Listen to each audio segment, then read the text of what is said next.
This is Papa Smurf. You're listening to Our Lifestyle, the podcast, with ODB and the Mayor.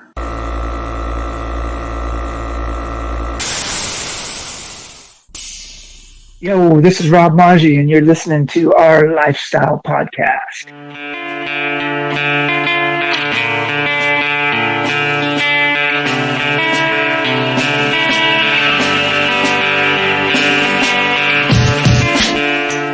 Hey, it's ODB, and we're getting ready to jump into this episode. We want to thank our title sponsor, Custom Car Show Productions. They have one flagship event every June in Biloxi, Mississippi.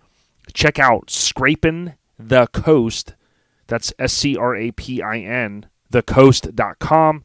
Of course, their 21st annual event is going to be June 24th, 25th, 26th in Biloxi.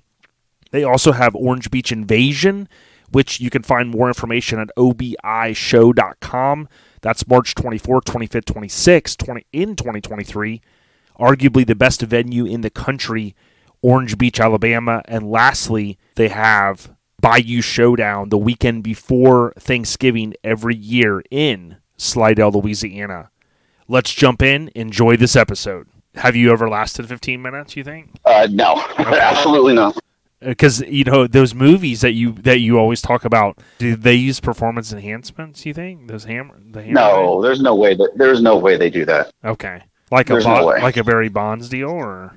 Dude, I don't know. Yo, it's OLP, and it's 2023. Thank you guys for coming back. Episode 322. That's a mouthful right there. 322, OLP, 2023. But we got Miggity Mike the Mayor, and I think he's going to be gallivanting over to Destination Daytona.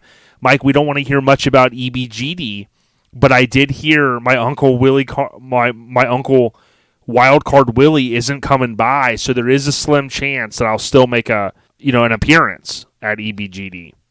Well, hey, I just want you to know we would love to have you, ODB, because there's nothing like ODB and the Mayor taking on Dizzy and big sexual chocolate in the wrestling off. Yep, exactly. And stay tuned because we do have a wrestling question for Mike here in a few minutes. Shit. Episode 322. Many of you might be new to this podcast. Please subscribe or follow. It's free. Just know that Rob Maggi, the legend, tip of the cap, dude, OG, been around a long time. He sat down with us, and this is our kickoff episode for 2023. So we're going to get to that shortly. The episode overview brought to you by Hammered Weekend Wear. If you want to buy a shirt or a hoodie or other merchandise that features real builds, you got to hit up Hammered Weekend Wear. That's HAMMERD, weekendwear.com. Good people. Hit them up. Again, they got the pre-sales, the pre-orders going down with the Notorious with the double SS. No, what, Mike? Notorious? Notorious. We are Notorious. So hit them up. Good people. So, Mike, general updates, dude. Listen, EBGD, you guys have been building this momentum. EBGD, I think everybody knows it as that. I mean, I'm trying to get people to use the hashtag EBGD, Eastbound Get Down 2023. That's shorter than spelling out Eastbound Get Down, Mike. I mean, you got to think of these things when you're throwing a show. I mean, I can't be typing all day on these hashtags, bro. Well, bro, that's what you're for, bro. You come up with all these great ideas. Scotty, Scotty, you and Scotty, the discount body, y'all come up with all these awesome ideas. And what can I say? When I got you guys, it's all good, brother. I don't need to think of anything. I love it. Thank you. If you're in or around the greater Orlando, the greater Daytona area, swing on by Ormond Beach, Destination Daytona. There's a Buc-ee's not too far away if you want to go do that. But come on, Mike, right? Float into town like a social butterfly and get ready for Eastbound Get Down. Bring the jackets. It's going to be a little chilly. And we like that, Mike, because remember, we're Floridians. And we get sick of all this heat. So January is the perfect time for me to throw on my Severed jacket and get out there and kind of do a little Severed walk. You know what I mean? Hey, bro, get that pimp walk going, because you know what, guys? It's going to be cold everywhere. But guess what? Even when it's cold in Florida, it's still going to be warmer here than it is going to be anywhere else. So get y'all's asses down to the Sunshine State and support Hey, support the first show of the season, Eastbound Get Down, January 13th. Hey, it's going to be Friday the 13th. Don't forget, we got the pre-party right there on site at Saints and Sinners Bar. We're going to be doing cornhole, which is sponsored by Showdown in the Valley. And then we're also going to do the life-size beer pong out there as well. DJ Mays is going to be on stage, so make sure you guys come by Saints and Sinners there. You're going to be able to register on Friday, save your club spots, get vendors set up underneath the pavilion parking. It's going to go down. You can come by, pick up your armbands, come by, pick up your window stickers, make it easier for you when you guys come in on Saturday to get into the show. So definitely hope to see you guys this weekend in Ormond Beach. It's going to be fun, Mike. The general update's brought to you by our family at Lone Star Throwdown. Visit LoneStarThrowdown.com. There's going to be a lot more information that we'll be talking about this next month or so, but we're T-minus 44 days, and we're going to be in Conroe, Texas, third week in February, the 24th, 25th, 26th, technically the last weekend in February. Hit us up. We'll be out there. Mike, I know you got to roll in a minute. I am going to call Riggedy Rubin to check in with him for to see how things are going as we got sideways into 2023. But I just got to ask you, dude, I got one question. Are you ready? Now it's time to get serious. I'm always ready, homie. Let's do it. Dude, so check this out, man. You know I'm a Goonies fan. I'm going to throw you, it's probably going to not be a softball for you, man. The listeners know. I want to know, I want to see if you can name, okay? You probably don't even remember this video, I'll be honest. The Cyndi Lauper, The Goonies Are, just with the letter R, Are Good Enough music video. That was a song, of course, by the American singer Cyndi Lauper, old school. It was released as a single in 85 and is from the soundtrack The Goonies, right? It's our 5th top 10 single ever. All you got to do is name 2 wrestlers that were in the video. Now, the video featured a lot of wrestlers. That's what they are, right? Is it called wrestling? Wrestling, that's right. And guess what? That Friday night at the pre-party, it's going to be me, ODB, taking on those punks, Sexual Chocolate and Dizzy Don Davis in a wrestling match at Eastbound Get Down. Friday night, pre-party, a wrestle-off. That's right. Yeah, and it's not what you guys are thinking. We're going to build this momentum, this hype, you know what I mean? Mike's been studying, I have. Dizzy and Glenn have no idea, right? So Mike, we've got the upper hand, because let's be honest, this is our home turf, you know what I'm saying? They're coming to our hood. Damn right they are, and they gonna find out. Yeah, Mike's been studying. So Mike, I mean, you got to think of, you got to just think of 2. We got Hacksaw Jim Duggan, and we got Junkyard Dog and Hillbilly Jim. Dude, close, man.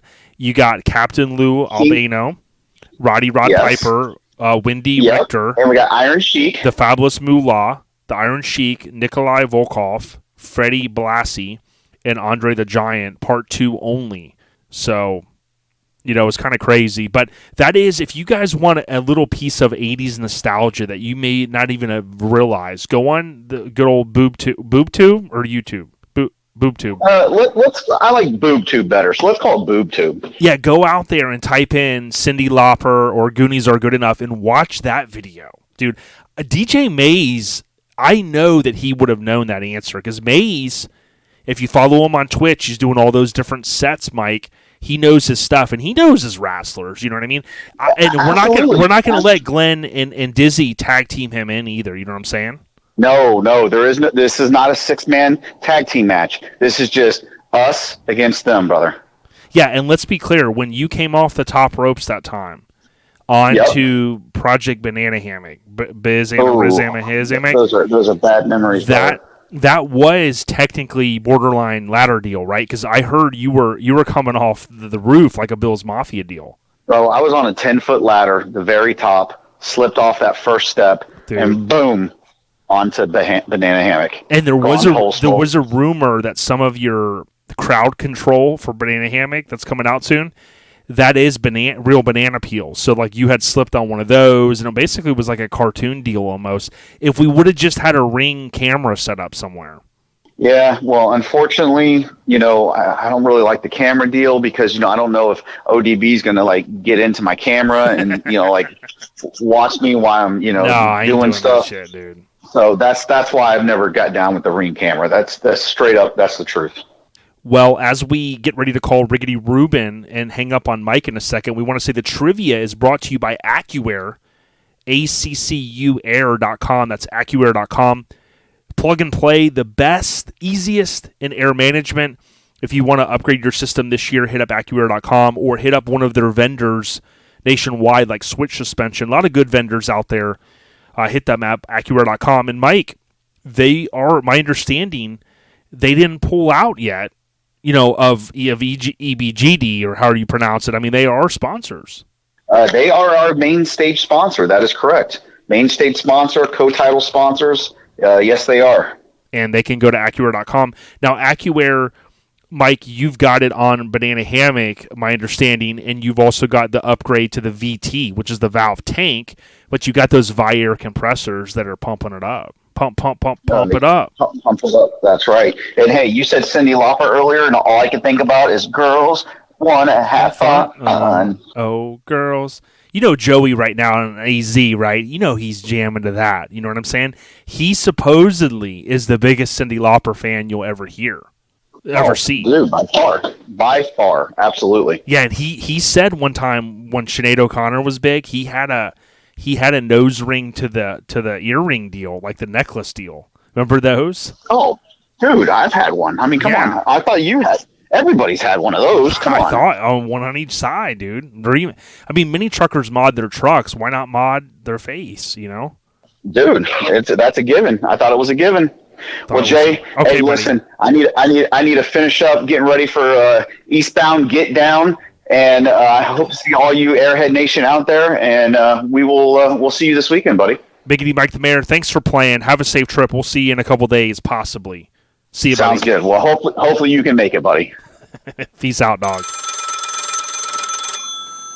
All right, so now that we hung up on Mike, a short segment there, we're keeping things fresh in 2023. We got Riggedy Rubin on, and Rubin, we're going to have Rob Maggi on this episode in just a few minutes. I know the listeners, we're picking up a lot of folks, I'm sure, that want to hear. They haven't heard from Rob in a while because, he's doing his own thing now. But how the hell are you, and happy 2023? Hey, Happy New Year to everyone, and I hope you guys had a wonderful Christmas. I know I did. Best Christmas in a long time for myself and my family. And, Rob Maggi, I know you've been working on that for a while, and you finally nailed it down, and I know you guys are going to love that. I mean, Rob's a really, really nice guy, and, has done a lot for our scene, and I know he's got some stories that he told, and probably some he didn't, but, who knows? Maybe you have him back on. I would love to, man. You guys are just going to love the episode. We're going to get to the audio with Rob in a minute. But, dude, I know you were over there at CNS Metalworks, and I got to thank you, and I got to thank the big homie, Chris. Chris had ordered a universal air tank when I needed it, and I tell you what, I've told people before, Ruben, it goes down in the DM. If they just DM Chris at CNS Metalworks, if they need AccuAir, if they need universal air products or other stuff, dude, Chris is kind of like, the plug. Everybody's got a sneaker plug or like the other plug for the other stuff that we don't talk about. But Chris is kind of the air suspension plug in my mind, dude. Chris is a man. Whatever you guys need, or, anything, parts related or, you want information or want to kick some ideas, give him a holler. The best way to get a hold of him is on Instagram, on Messenger and on Instagram. So, like Jay just said, it goes down in DM. So, hit him up. cs-metalworks.com or CS Metalworks on Instagram. So want to get that out of the way. But Ruben, one thing I wanted to ask you, I'm always doing the ODB live and uncuts, and I've transitioned them, if people haven't noticed, kind of to the more positive stuff, saying, hey, get out there, live life a little bit, follow your dreams. But, dude, I'm going to put you on the spot. I mean, as we transition into this new year, we're all getting a little older. You and I talk all the time about it. But is there any advice that you would give someone just as we get sideways into 2023? I mean, what's your focus this year, doggy? I mean, any good words of wisdom from the quadruple OG Ruben Arteaga? Oh man, geez, put me on the spot, Jay. Why don't you? You know what? If there's something about yourself, whether it's personal, whatever it is, whatever you're dealing with, whatever you're struggling with, make those changes. You're the only one that can make those changes. Nobody else can do it for yourself, whether it's a relationship, whether it's a job situation, whether whatever. I mean, no one else is going to fix that for you. Get up and change it yourself. I've had my own struggles, and I've made some changes in my personal life, and you know what? I'm really happy with the direction that my life is taking right now. I'm very thankful for that. And dude, just get off your ass and make those changes. No one else is going to make them for you. And don't look back. I mean, there's a reason why when you're driving your truck, that windshield is 4 feet across and that rear view mirror is only 8 inches across. So you no need to be looking back. Dude, words of wisdom. I knew you were going to drop a gem, but I didn't know it was going to be that good. And I appreciate that. I've tried to think, I can't get mad when things happen if I didn't prepare hard enough, right? So I'm constantly, like, when I'm on the road now, like, knock on wood this weekend, it's like, hey, don't get pissed if I'm on the side of the road and I got no spare. Try to plan ahead. And Ruben, you know this, you can't plan for everything, but if you plan ahead, typically things will work out a little bit better. But to hear that things are going well, I really love hearing it. Good stuff. Thank you, brother. Thank you. I really appreciate that, Jay. No doubt. The ODB Live and Uncut, sponsored by Ruben this week, is brought to you by Joey at Get Decked. Hit up Joey Dilworth at Get Decked on Instagram VA, Get Decked VA. If you want to put your artwork or a photo on a skate deck, Joey can do it. It's a great gift, and it's even more awesome for the show promoters that want to up their game with their merchandise. But, dude, I tell you what, man, the scene has been really on the rise, dude, and there's one thing that I cannot believe. Tom Jenkins, dude, he keeps picking up old school stuff. I think he's getting some wisdom from Fester, but he picked up an old mini truck called Asphalt Surfer, that Crew Cab long bed, I believe it is, Crew Cab long bed S10. And, Ruben, dude, the minis, the Crew Cabs are on the rise, and it's cool. I remember when the Crew Cabs first came out. Now, this one has the longer rear doors. It's heavily modified. But it's hard to beat a Crew Cab Mini, isn't it? It sure is. And I know the truck you're talking about, and there's a lot of work on that thing. And, it's amazing that a lot of this stuff is still around. A lot of this stuff has survived. And, it's great to see that there's guys like that. There's individuals that are taking it and, not changing it, keeping it the way that the builders had them and, taking them out, showing them off. Yeah, I know it is kind of crazy how a few guys, even we'll talk about it soon, hopefully with the title guest, but my buddy Matt, we're talking about a truck that he built in the late 90s, and it popped up, and I was like, man, where the hell would it pop up? And I go, was it Facebook? He goes, yeah, it was on Facebook, and the guy down here, Bobby, bought it, and he brought it by, and I checked it. I'm like, wow, man. Facebook, love or hate it, it really has connected the world more so than MySpace could have. You know what I'm saying? Hank, I think, is still on MySpace though, Ruben, if you can believe it. Probably him and Tom are probably the only ones. Yeah, exactly. Tom still got the thumbs up, doesn't he? He sure does. Yep. The other thing that I wanted to mention from a scene update, kind of keeping this one a little bit light this week, was it's a new year, so don't forget to renew your subscriptions. And speaking of that, we can't get a subscription for custom trucks over in Japan, but Jessica Roach had posted, way overdue to see this truck in print. The moment John Barefoot saw the truck and brought it to me, I knew I had to make it happen. I wasn't backing down. She kind of goes on to say, Brian Conrad, I'm proud to have been able to shoot it. So Jessica Roach, pretty cool stuff. And there's that S10 in there, clean with the K, 2000 S10. Ruben, it's so cool to think that we've been doing this a long time, but mini trucks, right, in the mini trucking world, being worldwide and seeing how hard all the guys and the ladies in Japan go. But, oh, by the way, don't forget, Jazzy Green from Australia winning the 2022 OLP Truck of the Year. It just goes to show you how big the scene is just really freaking hitting on all cylinders, man. Yeah, to see, something that grew out here and, that's gone worldwide, and how, how strong it is in other countries, it's just amazing to me. I mean, this is something we were doing back in, 80s and 90s. And, if, again, I've said it before and I'll say it again, that someone would have told me here we are, 30 some odd years later, and it still has this momentum. And not only from, the guys that were out there then, but this younger crowd, I've been like, no way, never in a million years, especially all the negativity that we got back then from the elders, let's say. But, it's awesome. It's awesome to see. Yeah, and it's crazy to see, like, with Whittier, such still a big force. And also, there's ordinances, and we haven't really gotten into it, but that are starting to kind of go away finally with the whole low riding, is low riding's not a crime, cruising's not a crime. The car culture, and I tell you, is bigger than it's ever been. But also, like, some people, I know there was a lot of hate a year ago for the Super Bowl, right, in February, with, the guys standing on the Impalas and all that stuff, that kind of ruse that they did. But it just goes to show you, like, I mean, how many lowrider videos do you see now? All these guys, I mean, just the culture, Instagram, all this stuff is really bringing a lot of people together. And I got to tip a cap to Mini Truck Era. That magazine, right. Those guys at SEMA, dude, they went hard. And then you talked to one of the big homies that you've known a long time. Right. Yeah, Israel, and I still keep in touch with them. And we got to get them on. Yep. Yeah, we do. And I have actually talked to him about him. We just got to link up and make that happen. And he's down.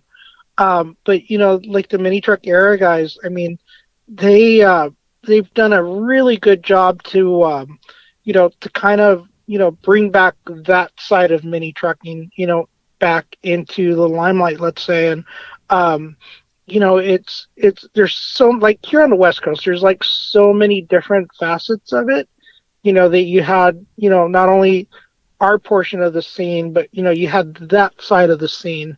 And anywhere you look, there's, anywhere you look, especially here on the West Coast, whether it's our scene or that scene. I mean, you go on social media and there's always, whether it's cruising the boulevard or at a show or something, you see all facets of it. Yeah, and Long Beach Lloyd, going hard in the paint. Like, every time I look, like, boom, he's networking. I mean, he was with Tommy Lee and freaking Snoop Dogg, and it's crazy. Then even the Espanol, am I saying it right? The old lowrider guys, right? Right. Those guys, like, they're. I mean, the whole culture stuff with tattoos and the photography and Mr. Cartoon, and that stuff is huge. I mean, Mr. Cartoon had the Pepsi commercial, I think it was, with the Super Bowl last year. So you're starting to see people that we always talk about in the hip hop world. They say give these guys their flowers while they're here. Right. And it's very unfortunate, this, Ruben, that, like, when we lose someone like Ken Block, dude, Mike and I hadn't even got a chance to even talk about, like, okay, I don't know everything about Ken. We all knew that this guy was like a superstar and the DC shoes and all that stuff. But, like, think about how much love he's got in this tragic event. I mean, just horrible, dude. It gives me goosebumps, right? But it's like, let's celebrate. Like, I don't. This is not a negative thing at all. But I'm just saying, like, if you got people you look up to, or there's people that have inspired you, fucking tell them now, dude. Like, call them, tell them on the weekends when you're hanging out. Be like, yo, dude, like, bro, you helped me get here, or whatever. I mean that with all due respect, because like Ken, dude, like, I told my buddy Marlon the other day, that transcended so many genres of automotive stuff, and it just was so impactful to our whole industry, man. Right. And I mean, not only the automotive field, but I mean, he grew up in Long Beach, came from motorcycle, from, I believe, motocross, type stuff. And I believe skateboarding and stuff like that whole world. I mean, so he crossed a lot of different, paths where he got to where he was at. And I mean, he was my age. He was 54, 55 years old, and still, very relevant in what he was doing. And, a lot of people looked up to him. Last year, Jacob and I went to his his shop in Dominguez Hills, right outside of Long Beach, and we went to Really? a toy drive. Yeah, and the amount of people that were there just for his Christmas toy drive, and we got to tour the shop, and just the operation that he had, and a lot of that was, I think, a lot of his own personal stuff that where they would build stuff, and and then the stuff at SEMA, his whole little section outside that they would have at that grew SEMA. into like massive proportions. Right, and even this year, even with they still had everything outside, in the little corner and stuff, and doing all their drifting stuff and whatnot. But yeah, I mean, that came to a shock to me, hearing that, and I'm still kind of in a shock over it. I am too, and I told my buddy Marlon when I was talking the other day, like I didn't mean this with any disrespect. Like I was like, look, I couldn't tell you the most about Ken Block. I knew his name, I knew what he stood for, I knew Hoonigan, that the whole brand and all that. But I think it's also important. It reminds me that like even though that whole thing, like the drifting and that whole hooning around and all the stuff that he does, even though it's not something I know inside and out, it's still, there's a respect, right? Because it's under the umbrella of this automotive world, and like you said, to transcend from skateboarding and these shoes and do all the stuff. It's really something like in the hip hop world they talk about the culture, right? And you don't want to be like a culture vulture. Ken embraced so much stuff. He brought people together, like you said. He helped to raise money. On their website, it says it's our deepest regrets that we can confirm that we can confirm that Ken Block has passed away in a recent snowmobile accident. Ken was a visionary, a pioneer, and an icon, and most importantly, a father and husband. So rest in peace, Ken. But yeah, Ruben, it's like Nas said on his first album, any day can be your last, and that's something I've really thought about a lot lately. Just waking up, going, I'm thankful for another day. As basic as that may sound, but just having that mindset, it allows for me to go, I need to conquer the day. I need to make sure I'm taking care of these relationships, right? I need to make sure that I'm not always telling my family, hey, you know what, I just got one more interview to do, and it's like making that time. And I think like everybody's got to, the best word I can use is balance. So. Right. No, I get that. And I, there's a lot of things that I like, it's like, what, I got this, that it's like not really a need to go do, but I have to go do, Yep. This other thing can wait, but this is more important, and we have this saying here at the shop, family first. So it doesn't matter if we are on a deadline and we have a birthday to go to, or some sort of school function, or, something with our kids or our significant others, family first, and there's been plenty of times where either Chris or myself or one of the other guys will leave half day or whatever, and okay, we got family stuff to go to, or whatever. Yep. And we do make that, we do make those choices. Yep. You have to. You have to. Yep. I want to give a huge shout out to Paul Davis. I know the Suburban is coming along. Thanks for the text the other day too, homie. I really appreciate it. A good dude repping NC up in the Maryland area. And then I also saw Danny Strain had posted, I'm really digging these wheels. Of course, RA with a sick standard cab S10 with the perfect graphics and just awesome old school weld wheels, I believe. But, it's looking good. Those are a couple of the scene updates I wanted to cover this week. Just a reminder, the scene updates are brought to you by Garage Gear Clothing. Visit garagegearclothing.com. They do have free shipping options if you spend a certain amount. You can also pick them up at Lone Star Throwdown, garagegearclothing.com for more.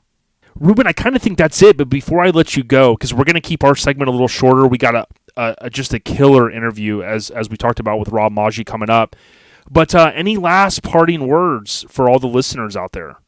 Not really. I just want to wish everyone a good 2023, and I hope you have a better and happier and more prosperous year than last year was. Other than that, man, I guess we out.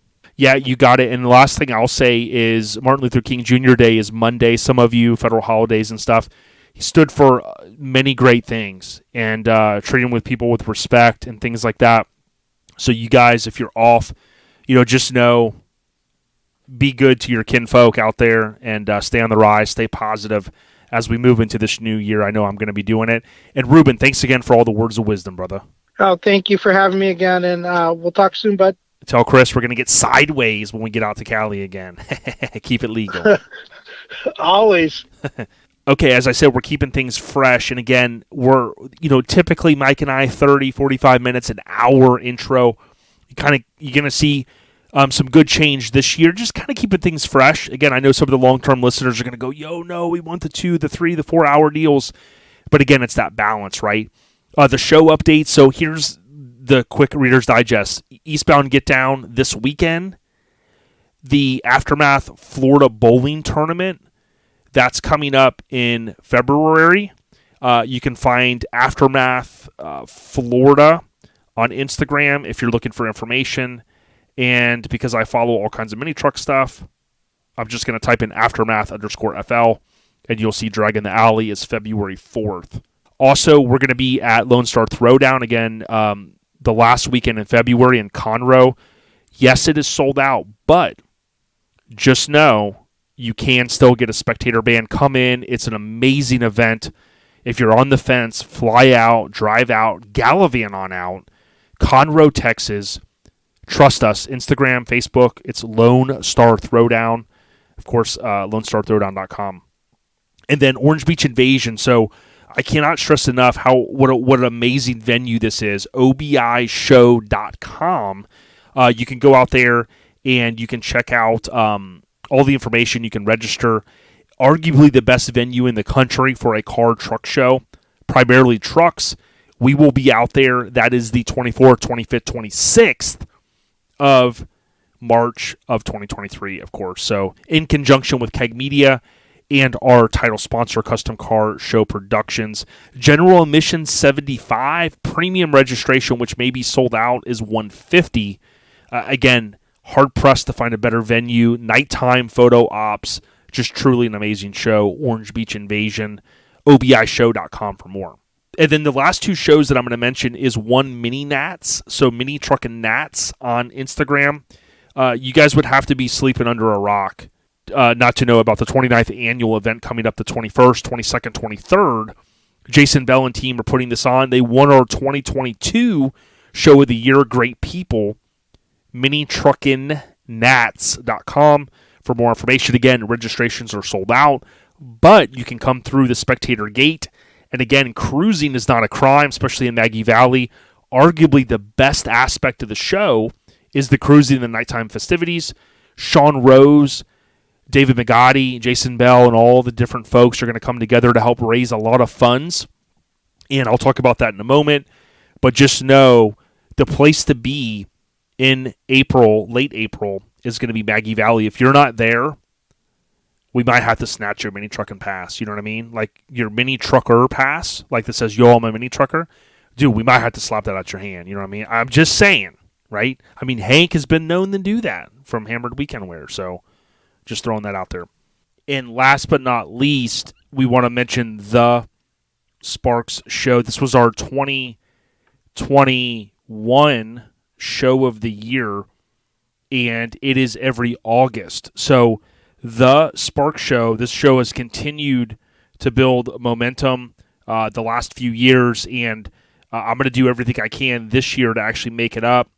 As I mentioned, the last couple years I haven't been able to make it, but the_Sparks_show on Instagram, Sevierville, Tennessee, and that is August 11th and August 13th. So the reason why I'm mentioning that show now is we will be doing our best to promote that from now until August. Again, that is in Sevierville on Old Knoxville Highway.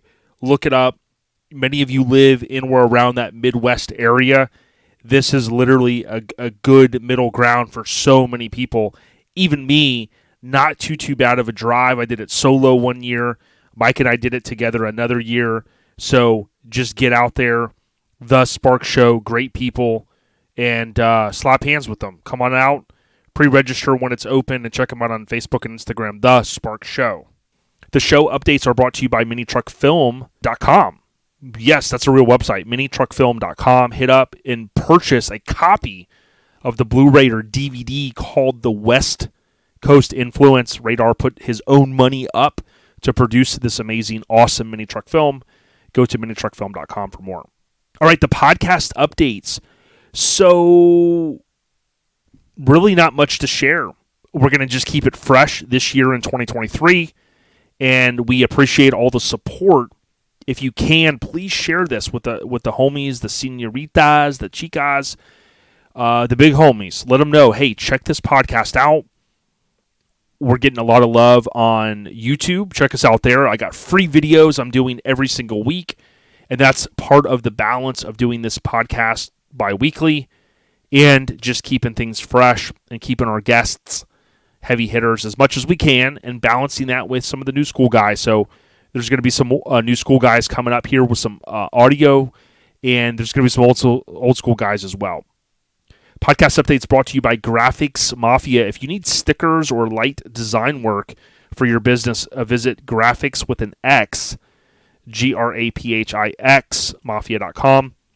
They will take care of you, often free shipping, or they'll traffic those vinyl decals across state lines. If they're going to that show, they'll take care of you. I know Chad Luke, the big homie, used them a couple of years ago to take his truck to SEMA. So shout out to Chad Luke. Shout out to Graphics Mafia. Great people. All right, the Airhead Nation updates. This is the last thing that that I'll kind of share with you guys is a few quick ones, right? So number one, I mentioned Sean Rose and what he's doing for spreading the love. It's truly an amazing thing. The money, the funding that they're raising, and he's went through a lot in his life, and one of those things was losing his wife. And he had posted the other day that he says, everyone, I would like to introduce Katie Powers. Katie will be our next recipient of Spreading the Love. All money raised from the auction and raffle at Southeast Mini Truck and Nats will go to her and will help aid her fight against breast cancer. Please take a minute to read about Katie and where she is currently with her journey. So Sean lost his wife, and he's truly putting one step ahead by helping other people, and he's leading this cause, spreading the love. We want to get Sean on hopefully next episode to talk a little bit about this. Just some awesome photos, and I tell you what, a lot of good positive energy. That's what we need in 2023 and beyond. So Sean, thank you for what you do. Sean, SCAN Rose, he tagged 30 other people as well because he knows it's a group effort.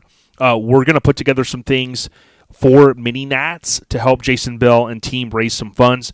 One at least very unique thing, there's one of, and it ties in to something that's near and dear to my heart, but I'm hoping to help raise some funds. So be on the lookout for us to share via social media very soon what we will be contributing because they're doing a great thing.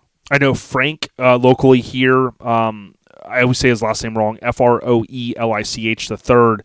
He mentions he had lost his awesome uncle to cancer, and rest in peace to the homie, man, to your uncle. It's just so tough. We're all losing so many people. We're getting older, so it's very tough, and I just wish you the best through that tough time. Speaking of a tough time, I wasn't sure how I was going to cover this, but Eric Eberlein, I always say his name wrong. I think I do, and I apologize, big homie. He's went through a lot of stuff, and he mentioned the other day, why did it take for my clones to go back to school, and having to talk to the counselor today to realize my family fits into the homeless category? Never even crossed my mind. And it's very, this one's tough for me to cover because Eric and I have stayed in contact over the years. One of my severed brothers, just a good dude. And he said it's been a little more than 24. This is back on December 28th, right around Christmas. He says it's been a little more than 24 hours since the BBQ at the house. We are in a few locations while things settle down, but the family's safe, and that's our highest priority. Dude, his family lost everything, dude. Eric, if you guys don't know, he's I don't know his exact role. I know he was in the military, and he was a contractor, and he and I had talked on the phone a couple times. He talked about fighting off the bad guys around the world. That's kind of high level what he did for a very long time. And I don't always promote this stuff unless it's really good cause. I ask if you get a chance, even if it's $1, if it's $5, if it's 10, if it's anything you can do. Eric and his family are doing a GoFundMe. Their goal was $5K. It's already over $10K. Okay, we have seen amazing causes around very tragic, tough situations. I'm going to share the link in the Airhead Nation. And I just ask again on behalf of just a good guy. I mean, this guy has carried on High Five Friday for years. The only guy that I know that does it every Friday religiously. He is a good dude. So Kate, his wife, please, again, if you can do anything. He's a severed brother. He's a good dude. I mean, this is a guy that would give you the shirt off his back to help you. I know he would. He's helped other people. It's a tragic thing, so please, if you can do anything, if it's $5, if it's $1, if it's $0.25, give to this cause. I mean, it's a tragic thing, so I really appreciate you guys listening to me there for a minute. Airhead Nation updates brought to you by CNS Metalworks. We talked about it earlier. Please, if you get a chance, if you need air suspension, cs-metalworks.com. Also, CNS Metalworks, as Ruben had said when we had him on a minute ago. With that being said, thank you guys so much. We appreciate all the positivity, all the love we get in social media and YouTube, including the podcast. I'll read some of the updated reviews. If you're on an Apple device, go to the pre-installed podcast app, select OLP under Library, scroll down and tap the 5 stars. If you want to write a review, we'll read some of those on the next episode.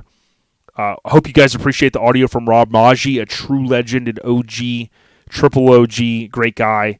And take care of your families. Stay safe as we move in, again, the rest of this year. Stay on the rise. If I forgot anything, I apologize. We'll cover it on the next episode. See you guys at EBGD. We out here. Peace.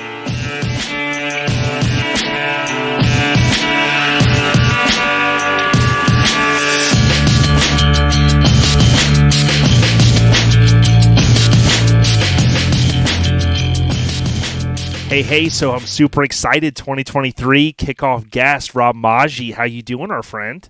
Yo, what's happening, bud? Really good, thank you. Hey, appreciate you coming on, man. And, dude, so much to talk about. So excited. And, I got to always start off, with an easy question. The listeners always want to know a little bit of backstory. Can you kind of tell us, who is Rob Maggi?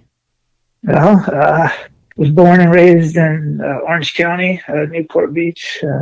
Graduated out of Cypress High School and pro skater for quite some time, and then redid it again after I sold MIC. So that's still rolling around and doing some music stuff. Yeah, that's so cool. And we often talk about where guys grew up and some of the epic stories of the 70s and 80s, but recently I had watched the Tony Hawk documentary kind of last year. I think it was on HBO Max, and you just think about the good times, and it was crazy that skateboarding even goes back to kind of late 50s, 60s, but really in the 70s and 80s it picked up, and it's hard to even believe that it plateaued off at some point, before it then gained its resurgence. Yeah, definitely. That was back when shit was cool, man. I mean, the 80s for skateboarding was amazing. 90s kind of went through it, and then it really came back, and now it's gotten to a place where a lot of people in the industry don't want it to get going to the Olympics and stuff, and now you have people training their kids from 3 years old on to be in that sport. But yep. No matter what, it's always going to be an individual passion, and it brought me a lot of happiness and still does. So I was glad that I was able to travel the world professionally and do it. That's so awesome. Many of us, I was into skating a little bit. I wasn't good, but many of us think back and we kind of have like one board or one skater that was our favorite. Like, do you have one deck that's etched in your mind, or maybe one skater that you just go, man, that was my favorite? Oh gosh, there's so many great ones, especially the ones that influenced me. Marty Jinx Jimenez, Jim Gray, there's just so many, and I got to travel with some really cool peeps. Christian Soy's made a great resurgence. Yeah. He would come to my skate park back in 2010 and stuff and ride, and Jim Gagney, Black Label guys. They're all super good peeps, man. And one other I have to mention that died recently, Jeff Grosso. He was always after he got better, he was always not only a strong person, but just a really good guy to hang with and do that thing. It's funny how that stuff's etched in our minds. And one of my buddies when I was younger, his name was Larry Parker. Then I found out years later there was a famous lawyer from the Ice Cube song. He's like, Larry Parker just got me $2 million. Oh, what a feeling.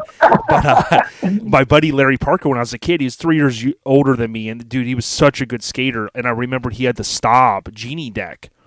And that was etched in my mind. And now Kevin Staub is like reissuing some of the decks. And, I think he had some injuries he was going through.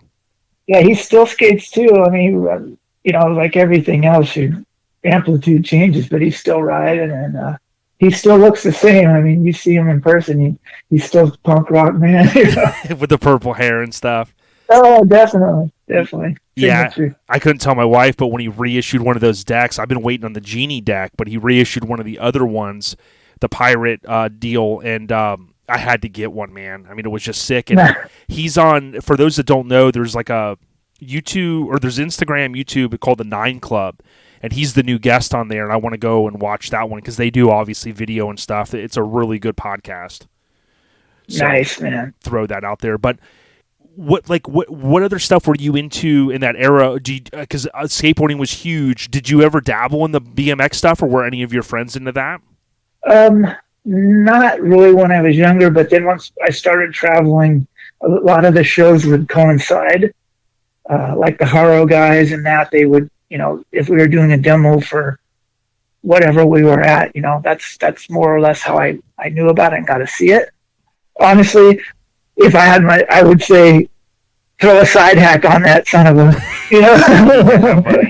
Yeah, bro. I love it, dude. Yeah, when I was a kid, man, it was like just being able to do that, or the freedom that we had, before, because we were, teenagers before we had cars. So like maybe you had an older friend, and it reminds me of like Gleaming the Cube, right? When they had the pizza truck and everybody throws the decks in the back, and it just was a rad time. Yeah, man. It was just a cooler time, and I feel bad for kids these days what they're going through with the state of where we're at, but yeah, it's a crazy world, man. Just get out and go, man. Skate, BMX, whatever, but just do it. Don't just sit, Get off. As I keep telling my son, get off the VR headset, dude. Like, why do you want to live in virtual reality if you can live in reality? That's right, man. That's definitely right.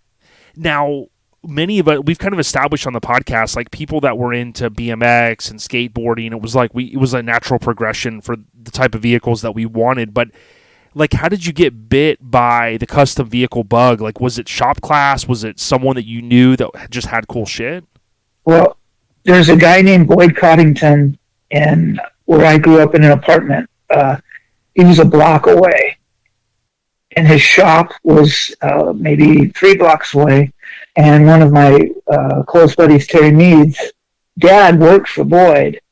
And we'd go over there and start checking out them building the hot rods. And then obviously he was basically the first billet wheel manufacturer.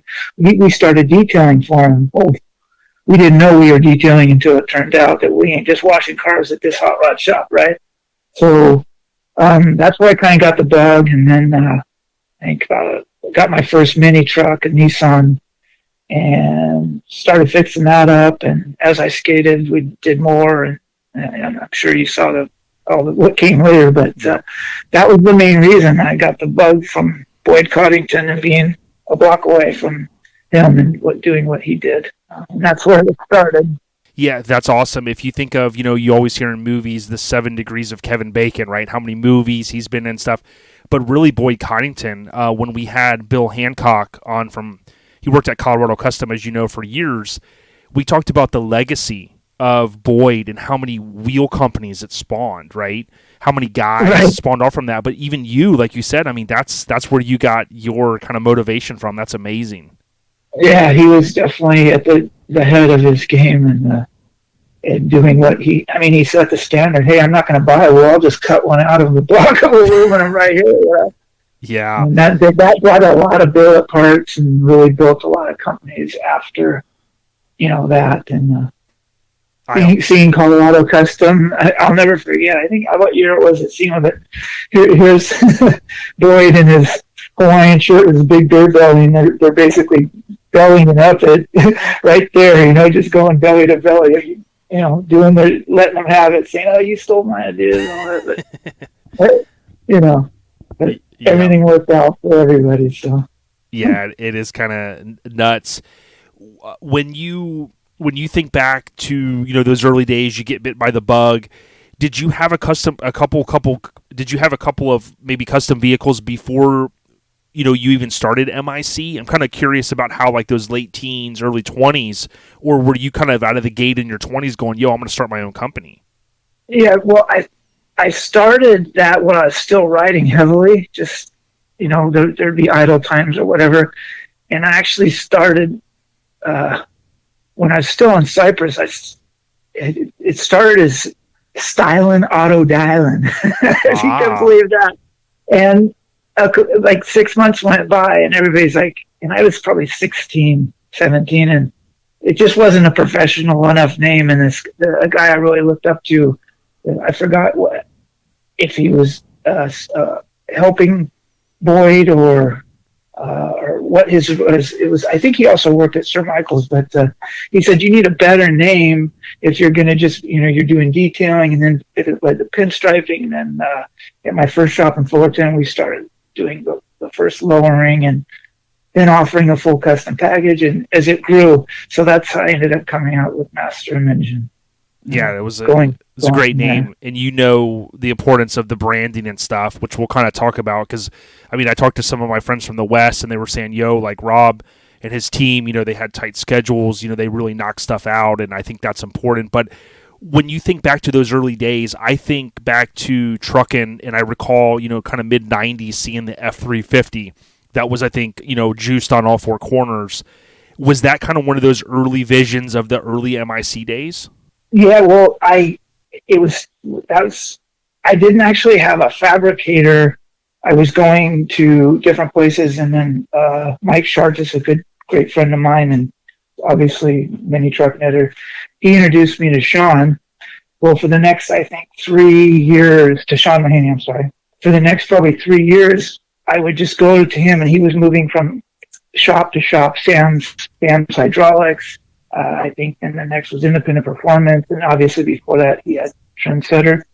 Then I finally, after 3 or 4 years, Sean and I just said, hey, he was doing so much work for me, we decided to bring him aboard and get him a place to work. And then that shop led to another shop, then to 2 shops, and then I finally bought the big building in Anaheim Hills there that we ended up being in for the next however many years. Yep.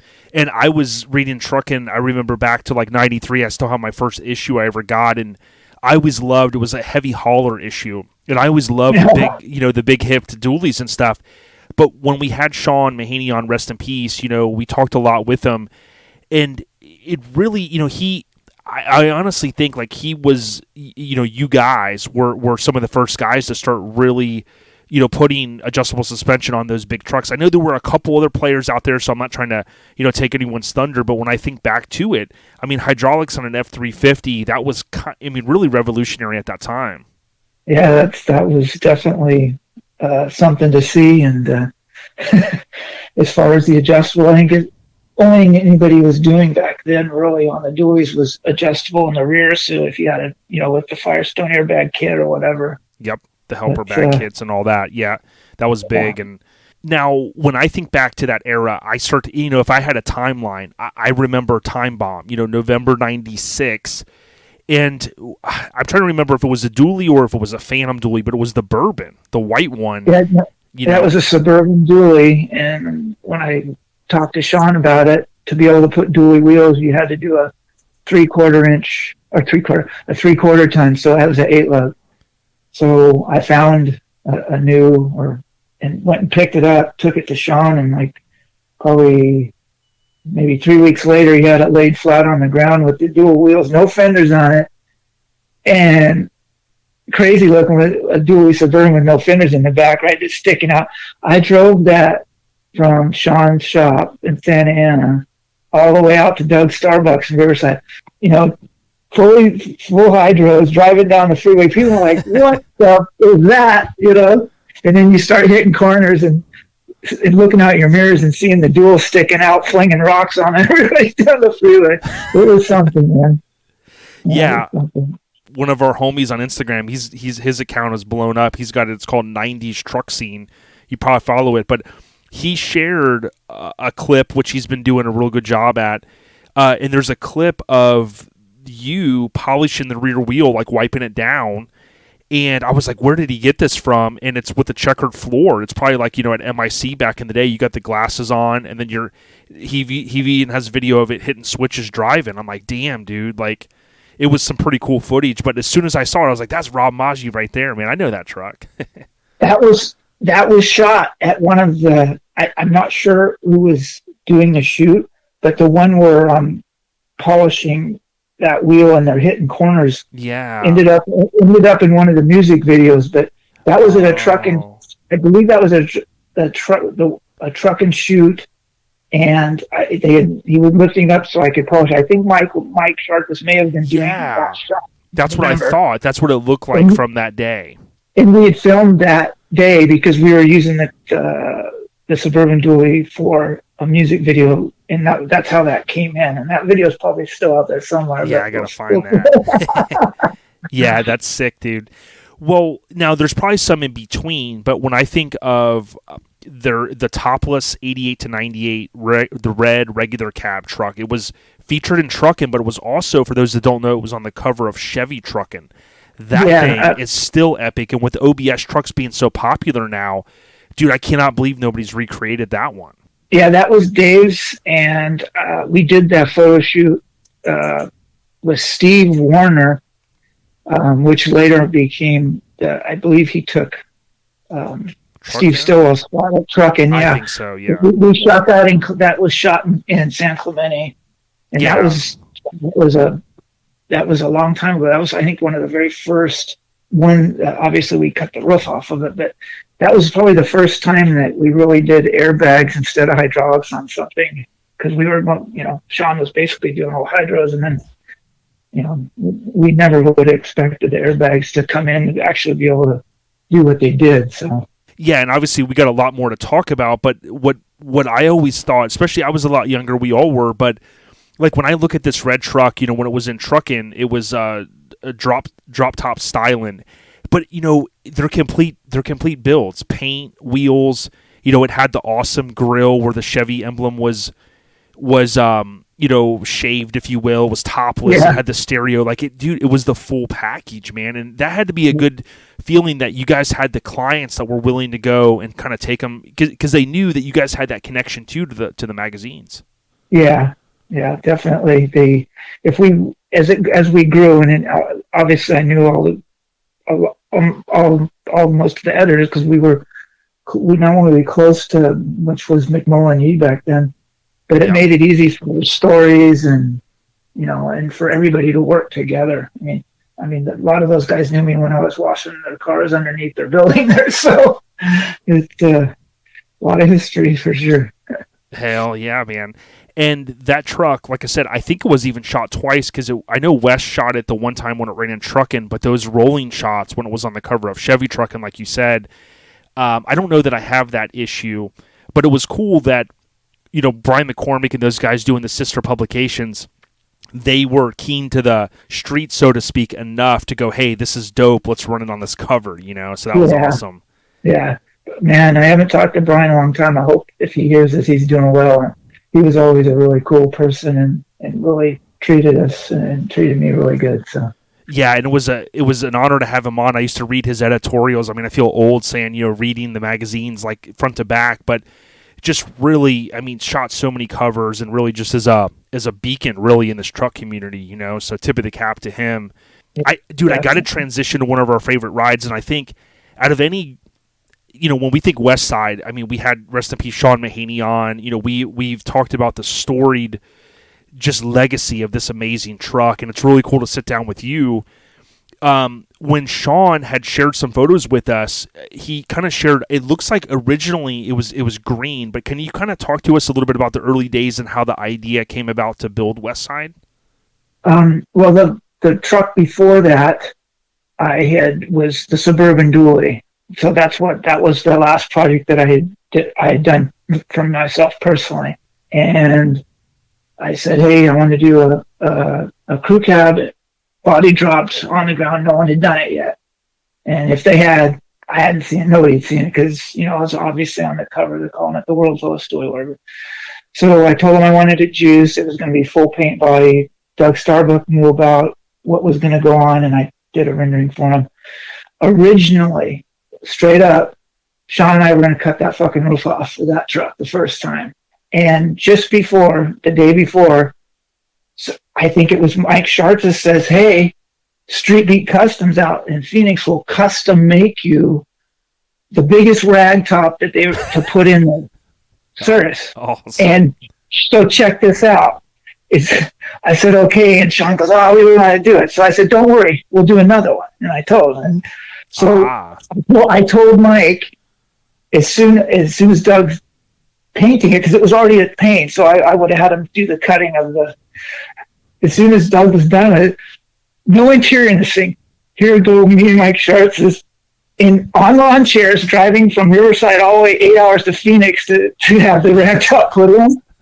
They did it in a day, and I'll never forget, I was as sick as a dog. They did it in a day, and we drove back that same time. 16-hour driving on lawn chairs. Dude. Bro, imagine if they had cell phones then. I know. So that's how the West Side ended up with that big old rag on the top, and history will move forward. Yeah, that would have been on some roadkill shit, man. That would have been like an epic, you know, we're getting this rag top installed. Oh, man, dude. And the thing that people always ask is, you know, when we had Doug Starbuck on, it was, I mean, legendary. And, you know, we talked about the paint and stuff. To me, it was mind-blowing that, you know, these paint jobs they were doing back then is like you'd have to stand back to kind of get the full effect of it. Do you recall, like, with the paint on it, did you kind of give Doug free reign on it? Well, I drew the thing. I didn't pay a professional to do a rendering of that one. Or I think out of all my trucks, I only did one time, and that was a Tahoe I built later. But I usually did all my own renderings, and they weren't. It just was enough to give the painter an idea what I wanted. Mm-hmm. And so that's how that came out. And then Doug was always not only, I mean, he built so much stuff for me personally and then for my customers over the years. I mean, he was always just a gentleman. And we became obviously good friends over the years, and it's crazy. I mean, we just we worked together well, and you know, and basically 90% of the stuff I built, he painted. I think maybe more. Yeah. Well, our friend Steve Nielsen from Alter Images back in the day, you know, become friends with him, and he used to send out VHS tapes, like home videos. And when I look back, you know, I kept them all these years, and I imported all the video, and you've probably seen some of it that I've shared of Crew Cut or West Side at the time. But it's amazing to me too, joking about, you know, not having cell phones. If we lived in the moment, which we all appreciate, but when guys like the 90s truck scene and us, and when we post this old stuff, like people eat it up because it's crazy, isn't it, that we just didn't have cameras. I mean, granted, some of us had camcorders, don't get me wrong, but a lot of us weren't walking around with camcorders recording all this shit, you know? Right. So it's different. But Lil J, you had shared a photo with me, and Lil J was the guy that did the interior, right? Back in West Side. Yes, he did. And he also did West Side. He did the Suburban Dually, and originally the first round on the Impala. And he did a lot of our customers. We would send them out to there. And yep. In that photo, you see Doug Starbuck, myself, Little J, and Sean Mahaney standing there. And that was at, I believe that shot was at a truck jamboree the first year that the West Side was finished. Yep. And being a big hip-hop fan, you know, we could tie this in easily throughout because I know we're into some of the same stuff. But around that era, you know, you had, you know, Tupac unfortunately dies in September. You basically have, you know, Biggie's killed in March, you know, and you kind of have this, unfortunately, the media hyped it up, West Coast versus East Coast and all that, and some bad stuff came out of it. But to me, it was so awesome the name of it, and then Ice Cube and those guys come out with West Side Connection. Was there Right. was like any of that? Did it play a role in you going, yo, this is West Side? You know what? It obviously big hip hop music guy and all. It was just at the time. I mean, it was what was happening, and everybody's throwing up W's, and Yep. it just represented everybody and what was coming and where it was coming from. Yeah, throw them dubs up and lock them fingers, like they say. West Side, West Side And Riders. the music was there. It was, Yeah, that's awesome. So you basically have this epic run. Wes Allison shoots it, and we talked to Sean some, and we kind of get this idea that the rebuild's going to happen, right? Because you kind of hinted that you were going to cut the roof off. And we've also heard it was kind of top secret, right? Because back in the day, I'm not even going to lie, back in the day when it came out, I remember we're scratching our heads over on the East, right? Because we barely had Street Source, and we're going, yo, it's not the same truck. The engine setup's different. It's not the same interior. But Sean was able to kind of add some light to that to kind of go, yo, that was part of the plan, right? So Yeah, talk to us about, definitely. like, do you remember the day when you went in there and said, all right, guys, it's time to freaking rip this thing apart? Well, I do, and we talked about it, and I had already ordered all the sheet metal swap to do the Cadillac front end and everything, and the shop was really busy at the time, and so Saturday we closed early. I went in, and by the time Sean and the guys got there on Monday morning, I had done the whole sheet metal swap. Ah, Yeah, it wasn't that bad. I mean, just they didn't expect it. I mean, sure. but a lot of people don't realize I do, and I did put my hands to a lot of stuff when I had time. But so once Sean came in and saw I did the whole clip, and then he's like, okay, that's when that I think it was that afternoon after we got done working on the customer car's roof came off, and then we laid the windshield back down, and then bought the bed for the extra bed rails to cap the doors, and then from there it moved fast, Yeah, and the thought process then, right? So we've covered a lot of angles of this. Then we have Van Diemen on, right? It was always etched in my mind. I was like, what is that? That bumper sticker paint, deal in the paint. And, we obviously over the years would hear Van Diemen's name and stuff like that over the course of time. Do you remember? Yeah, I'll tell you why, because Steve obviously wanted Steve Van Diemen to do the paint, and he had been working out of our shop, and he's an amazing guy. We became close, very close. But he didn't have a paint shop that was his own. And we didn't sling any Bondo or paint at any of our shops. Okay. Just all the metalwork. Yep. So the place went to the place, I think it was Rods and Rides, I don't remember. But that's where Steve was working out of. So they had to get the truck all prepped and based and lay the coat down so Steve could do all of the graphics and flames and everything.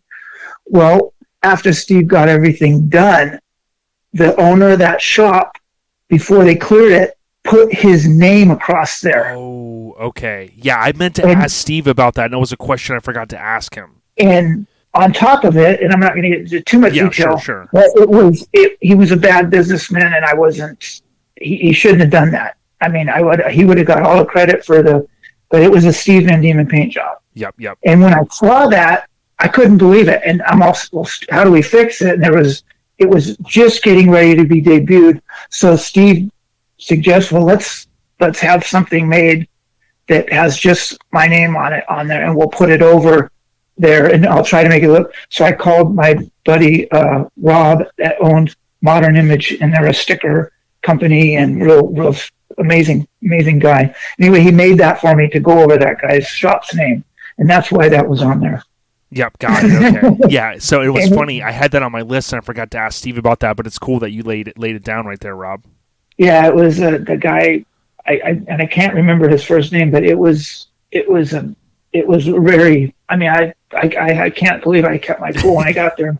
Saw him to do that over on a paint job like that. You just don't do that shit, Oh yeah. But, well, before we talk about the next truck, Tulo Crew, which I want to hit on, I did, I was texting with Chad Lucas a little while ago. He obviously worked at Mini Trucking a while and one of my old Sever Ties brothers. But, if we just hone in for a moment on like you guys and you as a business owner, he said, hey, from what he remembered, things were ran really tight there. Like project management was key, right? Getting these rides in, bagging and body dropping. And I think, at least from what I've heard from people, like that was a key ingredient to your success, right? These timelines, not having 4 or 5 year projects and stuff. How important do you think that is for a business owner to really stick to those kind of timelines as the best you can? Well, in that time, that's everybody wanted it done quick. And as we grew, basically you made an appointment with us. We figure out which fabricator is going to do whichever project it is, whether it's a full cover truck or just a hydraulics or bags. And they were allotted the time frame. And for example, if it was just a full air ride system with a step notch or what have you, the guys had an allotted time to do it.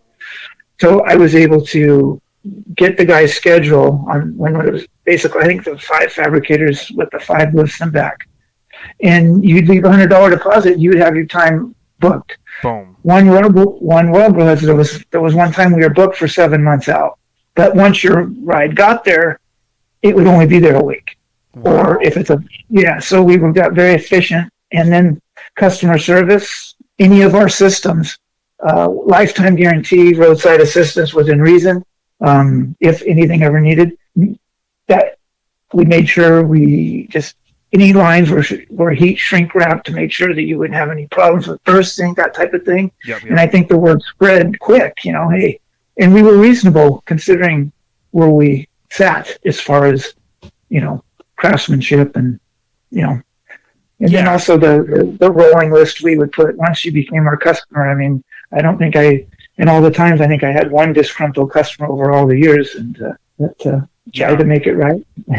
Yeah, and you think of that era, how important it was. Like you said, people wanted stuff done, but it's weird how, I mean, you could really make the statement any point in the last 30 years, but it is hard to get good work oftentimes, depending on where you live in the country. There's a lot of scammers, there's a lot of, guys that just aren't super motivated to see a well-oiled machine, so to speak, where you have a good system and people are getting the stuff done that they want. It just seems like that was paramount for you guys. Yeah, definitely. And the guys took pride in what they did in the shop for sure. And, especially when they're fabricating,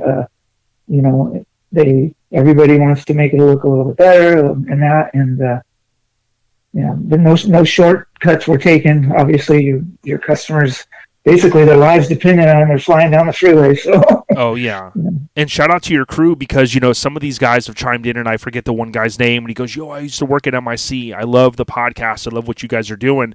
That means a lot to us. But you had, I know you probably can't name drop them all, but you and I had talked, some of the Art Gomez's, Gendro, rest in peace, Sean Mahaney. You had a good bunch of guys, like you said off air, that were really the key ingredient to your success. A lot of it, you contribute to that. Yeah, and Jeremy Kaufman. I mean, Scott Pfister. There was a lot of guys, and employee turnover was minimal there. I mean, basically everybody that came on was there to when I sold the company. So it was a good camaraderie, and thank gosh we didn't have human resources back then, because the stuff that we did in there. I mean, salesman at the front counter, one of the guys come up, put a thing of firecrackers in the back pocket, and everybody's running down the store. And, just it worked, and it was good times. And my gosh, I look back now and think, wow, yeah, very blessed, and the industry and people were very good to my crew and to me. So. Yeah, and my buddy Jimmy Graham at Jimmy's Running Customs, he's done a lot of stuff for me over the years. He's really talented, and he's kind of a one-man crew, and he kind of has his part-time guy. But he and I always talk about, like he wants to get more guys, and it's tough where he lives in Edgewater. But, you had a crew, and I think people tend to forget, like if you've got, whether it's 2, 3, 4, 5 employees plus, making payroll, right? And being able to bring these jobs in and stuff. A lot of people see the glitz and glamour and they see you're set up at a show and go, oh man, it must be easy. They don't realize the day in and day out grind of bringing in the customers, making them happy, and collecting the paycheck so that you can pay your crew, Right. I think that's a big thing. The other was the marketing and then shipping. I mean, there was a point, and we were moving a lot of product out the door. Obviously, we had full page ads and on 3 or 4 magazines every month, from street trucks to the back page of Mini Truck into spreads. And there was a lot of logistics going on to keep up. Yep. The just getting our product shipped. We, besides our grill line and all the air ride valves and plates and everything, there was a lot of parts to manage. And I think even with shipping everything, we had 15 guys full time moving, and half was fabrication, and then obviously sales. And so it was a lot. wouldn't change anything now, but now I look back, I can't believe the amount of time and everything it took. Yeah, and the last comment I have on that is, tip of the cap, because if you really think back, in my opinion, to your point, there were Sir Michaels, there were certain companies out there, but someone like you guys that came out with, some of the mail order stuff and being able to order bag brackets and stuff, it was really revolutionary at that time, because not only were you doing the customer rides, small and big, but you were also doing the mail order stuff, and that obviously helped to grow the business. So, dude, again, congrats on all the success that you guys had. Well, thank you so much, man. I appreciate that. Yeah, no problem. So now, one rendering I do remember, Hot Rod by Christina. I don't know if she did it for you guys or for the client, but the Too Low Crew, that really badass red dually. I think it was a Starbucks paint job because it had the checker flag type deal on it. Yeah, it was Doug, and he also, and he even made it to where he sandblasted the glass so he could run the graphic through the glass. That was Steve Ballman's, and Wes sick. shot that. Yeah, I remember Wes shot that out at, I believe it was not Pyramid Lake, at I forgot the name of it, but that was a great truck. He was a good customer. We built a couple other things for him over the time besides that one as well. Yep. Yeah, and speaking of Wes, he's not a guy that maybe really come on the podcast, so we try to give him a lot of credit, when we can. But something that was cool to just go back, since you mentioned about, shooting stuff, Wes had confirmed, because Johnny O had chimed in on a post one day, and Wes was like, yo, Crew Cut, it was shot at Dockweiler Beach. And I always thought that was cool to kind of know where it was. So I was looking at it on Google Maps, and I'm like, sure enough, I could kind of easily see that. Yeah, that's it, right at the end of Imperial Highway in Los Angeles, right next to LAX. Yeah, and you can almost, he said if you look closely, you could see, I forget what's on the very tip there, the land way out there, but it's in the oil derricks and stuff. Yes, that's what it was. Yeah. I got to tell you, he shot that at sundown. And if you're in California, if you know that area, Dockweiler, driving Imperial Highway, in that truck coming home after sunset, gangsta. Let me tell you, can you imagine rolling that thing through that area? It was a heck of a day for sure. Yeah, and it's I always looked at it and said, wow, that was before Photoshop and Lightroom and stuff like that. But Wes really was getting his footing in the late 90s. We've covered with Mini Truckin'. He shot the most covers, but dude, in that mid to late 90s, man, he went on a run, and I tell you what, he's still out there doing the damn thing. He was a great person to work with, most laid back, but yet the most professional photographer well, you see what he did. I don't know how many different things we shot together, but there wasn't a time that he didn't pick the right spot with the right light, and he's just a great person, a really good surfer on top of it. Oh, interesting. Yeah, very cool. Yeah, so again, shout out to Hot Rod Christina. I need to get her on the podcast sometime, but she did that rendering back in 97. That was a cool dually, and of course that was during the era of the Epic Phantom grills, and even those KMC wheels, to me, man, those are classic wheels that were on that thing, and it was just a dope era.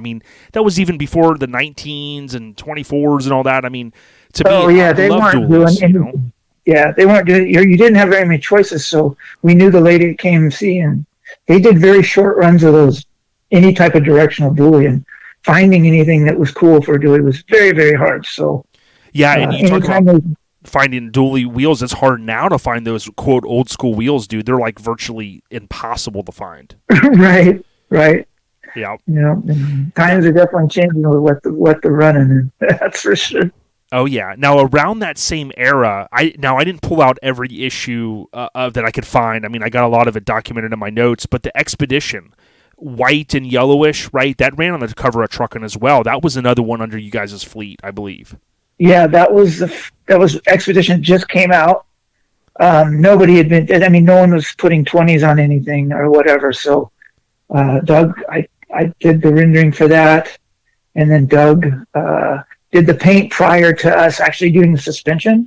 So no one kind of really knew what that it would get laid out. And back then, I mean, those, even at that time, that was a very expensive truck to cut up, so to speak.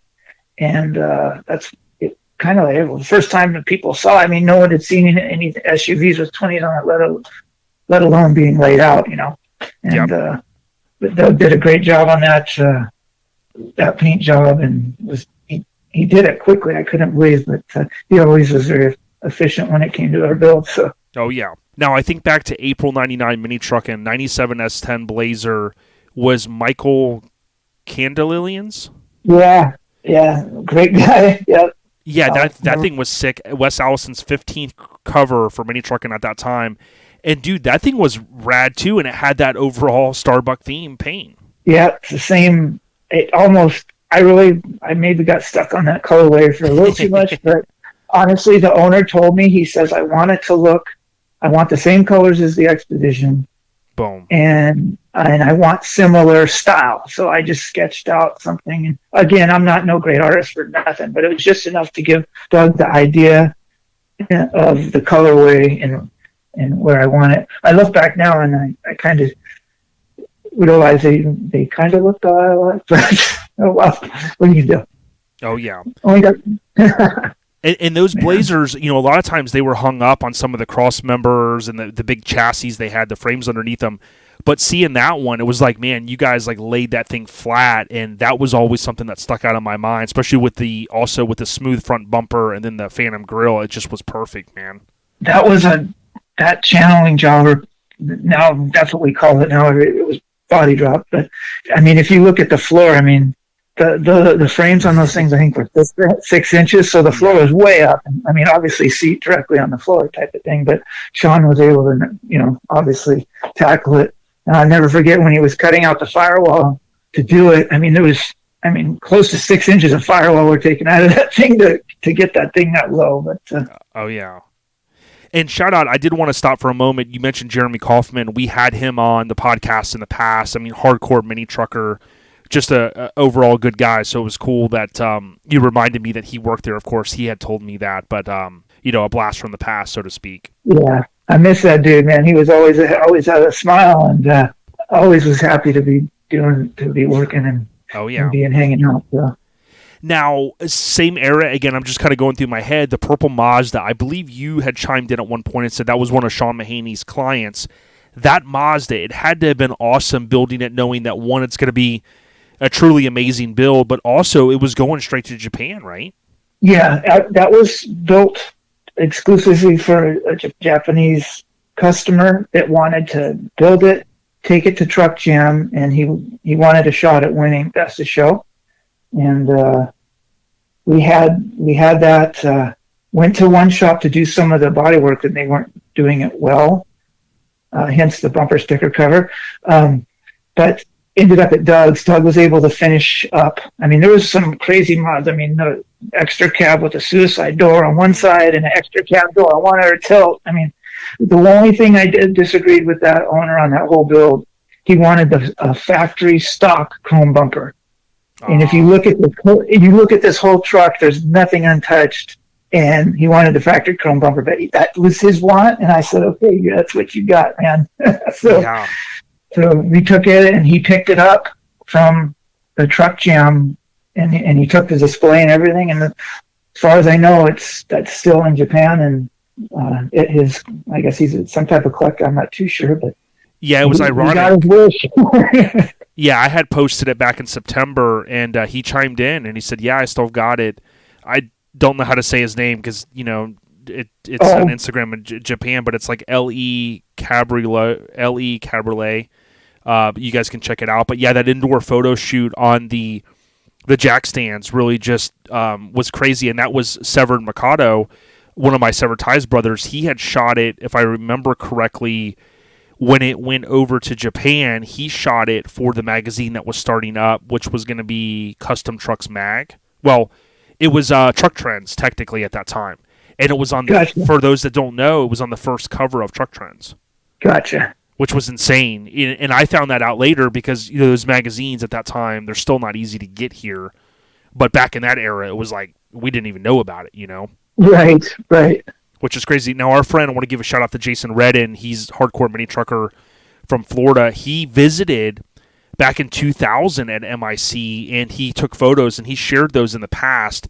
And it was cool because it's showing the door open with the, like you said, the rear suicide, kind of what we call third door maybe, showing it like in its infancy. And I remember, I don't know if you ever knew this, but Dave Schulman, might have been the same trip, who owns Crew Cut now. He actually visited MIC back in the day as a, young adult, and he has a photo sitting, you were like, yeah, you showed him around or someone did, and they said, yeah, go ahead and sit in it, and he has a photo, and then years later he ended up owning it. Just insane. Crazy, man. Yeah, definitely. Now, one of my favorite covers is Tangerine Dream. Not only because the truck was S10, I'm a big S10 guy, but Bobby Billiard on the cover. Yeah. As a young adult, we're all like, yo, man, Bobby Billiard had it. But, dude, talk to us a little bit about that truck, man. That was Craig Campbell's S10, and that shot was at my second shop in the showroom. We built the walls to move around, so if we wanted to put cars in, kind of like the next one. But Yep. He had a huge motor built for it and killer audio system. Later on, you're not going to believe this, maybe 2 years later, he had Johnny Lightning, a car guy and he's still around, very good fabricator, motor builder, pulled that motor out, put in a tiny little Toyota motor, and we made it a hopper. Dude, truck. I've seen one photo of it, I think, when it was a hopper, and I was like, it was like my shattered dreams because I always loved that thing, and I was like, oh man, it looks different. But dude, what a legacy that thing had. Oh yeah, we put a full cage in there and then a rear to stabilize the frame. And Sean, I forgot what the pump setup was and batteries, but in our last DVD and video, he's driving that down the main street, doing probably 60 miles an hour, dragging bumper all the way. And I'm not sure if you got a copy of that last DVD, but I'll send it to you. There's it was really something to see going down the, you see guys doing it in some of the battery weighted rear ends, but to see a mini truck dragging bumper down the street by hopping, when it's lifted, it was pretty crazy. Yeah, I tell the listeners, go on Instagram and type in Master Image Customs and search, and then type on that hashtag. A guy named Long Roofer had shared a photo of it at a competition when it was hopping. Gosh. You guys will see that. There's about 500 plus posts, a lot of ours, of course, not all of them, but about 500 plus posts with Master Image Customs. So it kind of shows you the vast array of like a lot of different rides. The one video that I did acquire over the course of time was Let the Rhythm Hit 'Em. And I really enjoyed that one. It's got a lot of cool stuff. There was like a cul-de-sac where you guys were basically doing like a cruise, if I remember correctly, like for the video. Yeah, we did 3 of them. The first ones were, camcorder type with their VHS, and they were filmed professionally, but the quality wasn't good. The last one that we did, I just drew, is probably my favorite, just because it has more of the current stuff. But Yep. So 99 rolls around. Chevy changes up the new body style. We know them as NBS now, new body style. But MIC wasn't afraid to build a new body style truck. The red truck that Van Diemen painted, kind of known in my mind as Wildfire. That thing was insane. Yeah. And when we had Van Diemen on, we kind of said more than likely it was the first completed new body style. I think it was a 2000, but you know what I mean. It was totally complete. That was actually Steve Miller, and at the time he was managing the company, managing MIC. So he had done a radical Civic prior, and he really wanted to do the brand new body style, and he wanted it on hydros, and that's how that came about. And Steve Van Diemen did the paint job, and I think Art and Sean and a lot of our own stuff. We had all worked kind of together, on that. Got a funny story about that. After it was done, Steve said he was going to get lunch, and I said, sure, I'll go with you. And we're going around the corner, and here we are sitting at the corner, and somebody pulled up in a Mini. So Steve started busting, hoppity. The next thing you know, woo! So we pull over and go around to tour the sandwich shop we're going to get to, thinking that we may lose them because they weren't behind us. They're on the other side of the street. So we get over, here he comes, pulls up next side, and Steve's sitting there, and he leans in, and he goes, there's no hoppy on the po-po. And it was just one of those times, no ticket, nothing. He just wanted to let us know if I were around, there's no hoppy on the po-po. Right. Nice guy. Oh man. Oh man, that's good times, a good memory right there. Yeah, that was a cool one, that cool truck. Yeah, Steve built some nice stuff, and he's another really good asset to our company. And when he was in the front office, we had so much fun, and I still talk to him, and he's just a great guy. So still building stuff here. Yeah, pretty crazy. Now, speaking of Sean Mahaney, when he had his truck on the Construction Zone cover, it always seemed like it was shot, like you said. Now it makes sense with the movable walls and stuff. It had that MIC logo in the background, and that to me was cool because it was under construction. But it was also, Sean loved the kind of weird stuff. The trucks that he said before he didn't. He liked S10s and stuff, but he always liked kind of the different stuff. And I always thought that was pretty awesome. That truck, when they shot that for the under construction, that was in the back of our shop, and Steve Van Diemen had painted those murals. That roof that he had been saving was off an old Rambler, and he took that Toyota and put that Rambler hot rod roof on it, and it worked, and it was badass. And he would drag that all over the place, and he drove it awesome. And it was kind of like the first real, I hate to use this word loosely, but it was kind of like the first rat rod-ish truck I'd ever seen done, Yep. Because people weren't really doing that yet. So. Yeah, and for those that don't know, it was like the fifth oldest truck on, I've broken this stuff down on the cover of Mini Truck, and based upon a quick check, because it was like a 77, I think. There were a few older ones, but it was really, really rare to have a Mini Truck. Of course, 80s, 90s, yeah, all day. But to have something from the 70s, it was pretty damn cool. Yeah, we were all surprised when he first drove it in. We're like, oh, what the heck? But he had a vision, and everything he did everything right there, and it was really neat to see him put that together. And I'm glad it got photographed. Oh yeah. Now, we shared recently, because I came across the photo, and I shared the Nissan Maxima, and someone had reminded me that it was on the cover of Lowrider Euro. And when I was looking at hashtags, there was a guy that shared, I don't know if he was the original owner, John Medina, but he maybe owned it at one point. He says, my ride at 19, always been a lowrider at heart, MIC. That thing was cool because remember in the mid to late 90s, the whole craze of, these cars, the Honda Accords and Maximas and stuff, and that thing was super sick and clean. Yeah. The guy that built that was Ronnie Pastor. Okay, Ronnie Pastor. And Doug Starbuck painted it the orange, and then Stitchcrafted the interior. Man, they did it almost like a Ferrari inspired interior on it. It was really nice. And we got him sponsored by Lexani. Big shout out to Frankie. Lexani and Asante, we had a really good relationship, and we did a lot of good things together. But man, that Maxima, it was awesome, and it 3-wheeled too. It had. Yeah, I think I remember seeing it. Might have been on that video, but the video was cool because it gave us in that era, and even Chad Lucas, when we were texting, he talked about. He said, "Yo, if you think about Rob, he was a visionary when you think of the shop, the mail order parts, the VHS and DVDs. Even VHS was before DVD like you really were expanding on all fronts, and it was pretty awesome.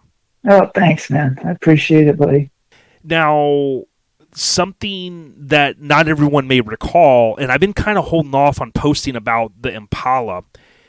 Though basically, I guess you could kind of say it was a matching crew cut car. Some are going to remember, some are going to go, man, I kind of forgot about that. It kind of, right? So talk to us about the Impala, which appeared on Custom Rodder May 2002. Sure. That's I had originally got that when Sean and I first started working together, and it sat for a bit, and then we did it, just kind of lowered it and painted it, and kind of used it for a shop car for a bit, put some wheels on it. And then when it was time to redo it, I decided to go with the same paint color and scheme as Crew Cut, and kind of matched it. And Steve did the flames and the skulls down the side and everything to make it hit. Stitchcraft did the interior on that one, and kind of did the same as to match the interior on Crew Cut. Same material, same color. Oh, epic, dude. Yeah, and do you, like, it's crazy how the Impalas, have become super popular. I mean, growing up, listening to Ice Cube, Today Was a Good Day, and Eazy-E kind of coining the term 6-0 and all that stuff. It's crazy now that you think 20 years later, give or take, and, the Super Bowl last year, Dre and Snoop in L.A., and they've got the Impalas and stuff. Is it mind-blowing to you when you look at the prices of where Impalas are now to go, oh my God, like you kind of wish you still had that one? Because my understanding was you sold it kind of quick, right? Well, I had it for a couple of years, but to be honest with you, that, and like my mechanic would say, to put the motor in, it was a nice car, but it was never a full frame off. And he used to say, bitchin' car, but it's just an old car with a bunch of lipstick. And it really, everything was good on it, but trust me, it was definitely not a 100-point car. You know what I'm saying? I mean, you do a 3-wheel on a corner, you'd be happy that the frame's not warping. And, yeah, now guys not that bad, but I just want to be honest with you. It definitely wasn't the perfect situation. You couldn't put it on a rotisserie, that's for sure. Yeah, and it's crazy how far things have come, because now, I watch a lot of lowrider videos on YouTube, and the guys reinforcing the frames and doing the full frames now and all that stuff. I mean, people don't realize, like, especially the hoppers that are going down the road, the amount of time and money and effort they put into those things. Personally, I don't have the patience to like be like, oh, am I going to blow my, my wheel off today? I'm too old for that. Yeah. But that thing was cool, and I'll share some photos of it. Oh, great. You know what really set that apart, and I think for everyone, and now it's more of a popular thing, but Rob Fortier, the editor of Custom Rodder, great guy as well. The reason that really pushed in, no one had really had the low rod concept of those years Impalas, and now it's very popular. I'm sure you see low rods category.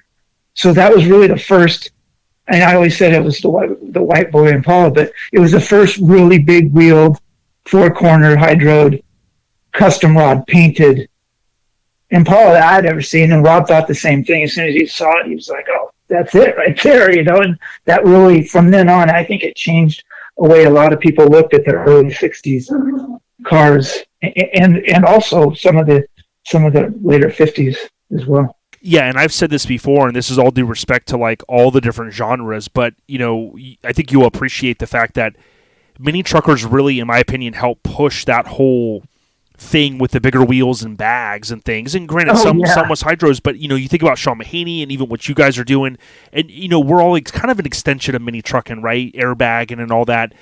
But I think, because I remember in those late 90s when I'd go to like Turkey Rod Run here, and some of the older guys would be kind of frowning upon air suspension. They'd be like, that's not, that's a gimmicky. But you can't go to SEMA now and see a Cadillac laid out on air, on big wheels.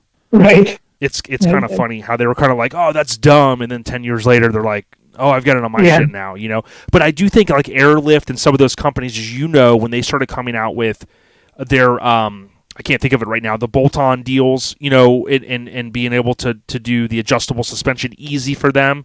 Those guys were kind of like, okay, well, I'm not cutting my car up and stuff, but a lot of that stuff's out the window now. It's all custom. Yeah, definitely. It has to be, otherwise you could never just make a bolt in, and they tried, but without cutting the frame, your bags are going to rub, and just wasn't good. Yeah, I wanted to say, something that we were talking about, Sean, and this is probably something a lot of people don't know. And with his passing, I think it needs to be said. There was a time we were building Mike Self, editor for for Mini Trucking at the time, had found this old Toyota. I think it was maybe an 84 or 86. He wanted a body drop, and he wanted the real high lift in the rear, like to where the thing could go up 3 feet, and then by moving either the airbags or hydros forward on the flooring. And it was all basically in primer. It wasn't. Anyway, the cab was good and everything. Well, Sean had this idea we were going to get this major lift, but yet it'll still be able to three-wheel. So Mike Self, and we were hooking him up. He was doing the stories on it. And again, Mick Mullen, the publishing and the magazines were very close. So he would be coming in every day, right? Mm-hmm. Well, the day Sean finishes the truck and gets all the suspension work, and he wants to try it out, which we always test drive. So he gets out on the main street right in front of our shop, right? Listen to this. Gets out there, doing about 30 miles an hour, hits it up, lifts the back, throws it into a three-wheel. The son of a bitch flips over, spins two 360s in the middle of the street. This ruins the cab. Sean pops out the back window and stands up and looks at everybody and goes, "What are you doing? Come home and get this thing turned over." So we run out there, glass over, flip the thing back over. Sean gets back in, peels out, burns in, comes in the back of the shop. We shut the door. Within 2 more minutes, here's the fire truck, cop cars, and they're just looking around. Yeah. So I called Mike and said, "Hey, we had a problem. We were test driving the truck. You need to come down here." He came down, saw what happened. That day, Sean had already located a new cab for it. We had it delivered from the whatever parts place, and we had to replace the whole cab. And we did it, and no one knew, because we didn't want to get, you don't want people to hear, how things travel. Right. Oh, they took my truck and flipped it out. Anyway, that shit actually happened, and I'll never forget the day and how Sean just took it like, "Oh, I do this all the time." He was like, it was a badge of honor. Oh, man. One of the worst times not to have a video camera, But right, anyway, right. And you're thinking, man, what the hell, man? But it worked out. I mean, you guys were like, "Hey, we know a guy that can fix this." Yeah, we just replaced the cab. We didn't want to do anything with body work or whatever. And Mike was stoked, getting his thing body dropped and the lift on it. And I never got to see it finished, I don't think, because it was long-term project, yeah. Yeah, but that's when cantilevers and stuff were coming out, right? That became a big thing. These guys wanted the crazy lift, probably. That's maybe what come to mind.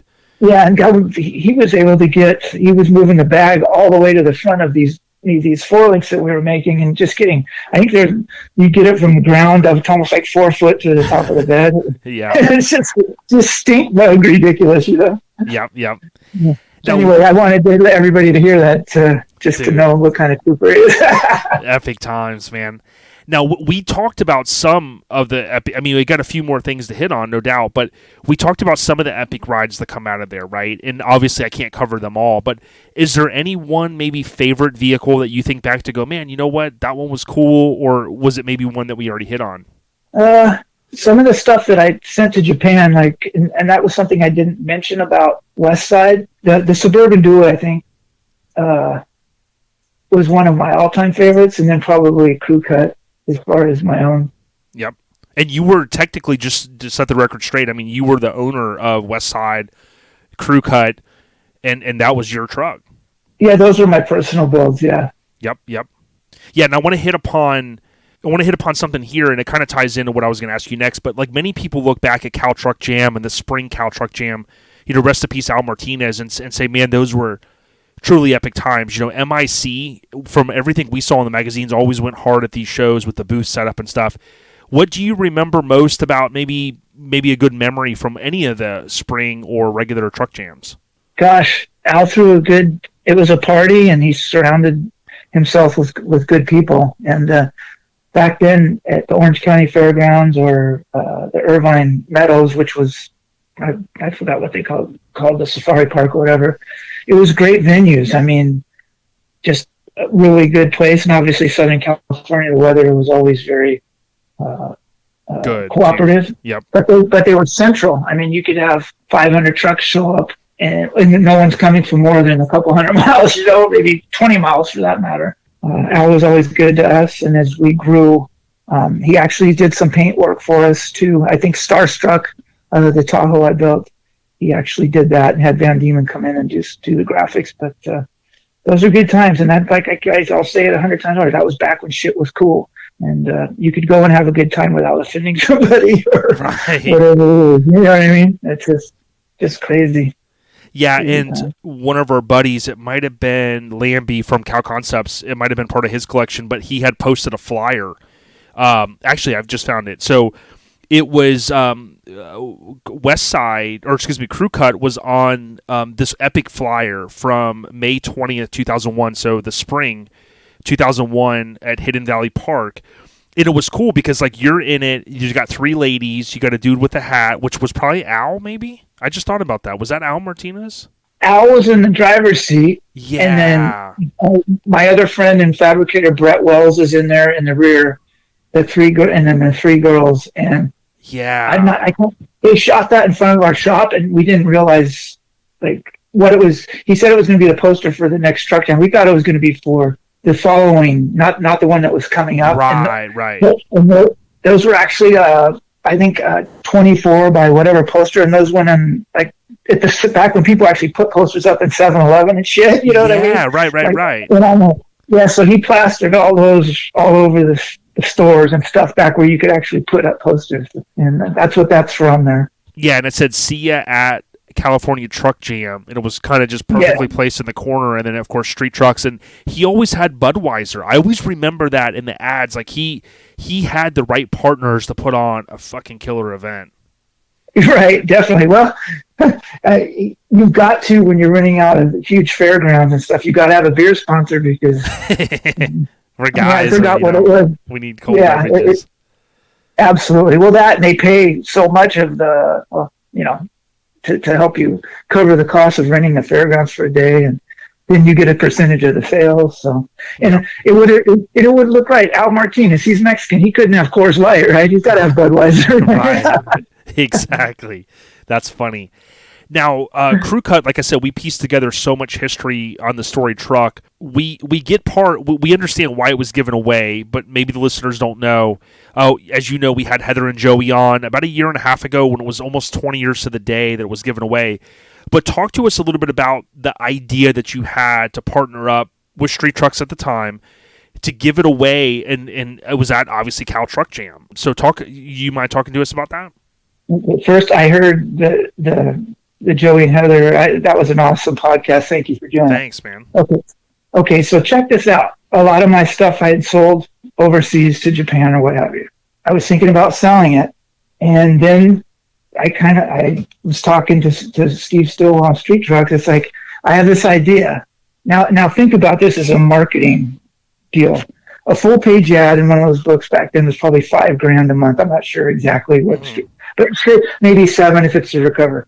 Think about this. How about you give me a full page spread, 2 pages for a year, and I'll give this away at next year's Truck Jam.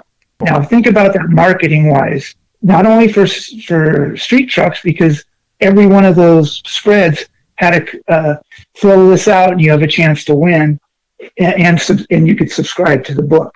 So for them to run it was a no-brainer. Here, I'm going to give up Crew Cut, and someone's going to win it at Cal Jam. But look what it did for the company.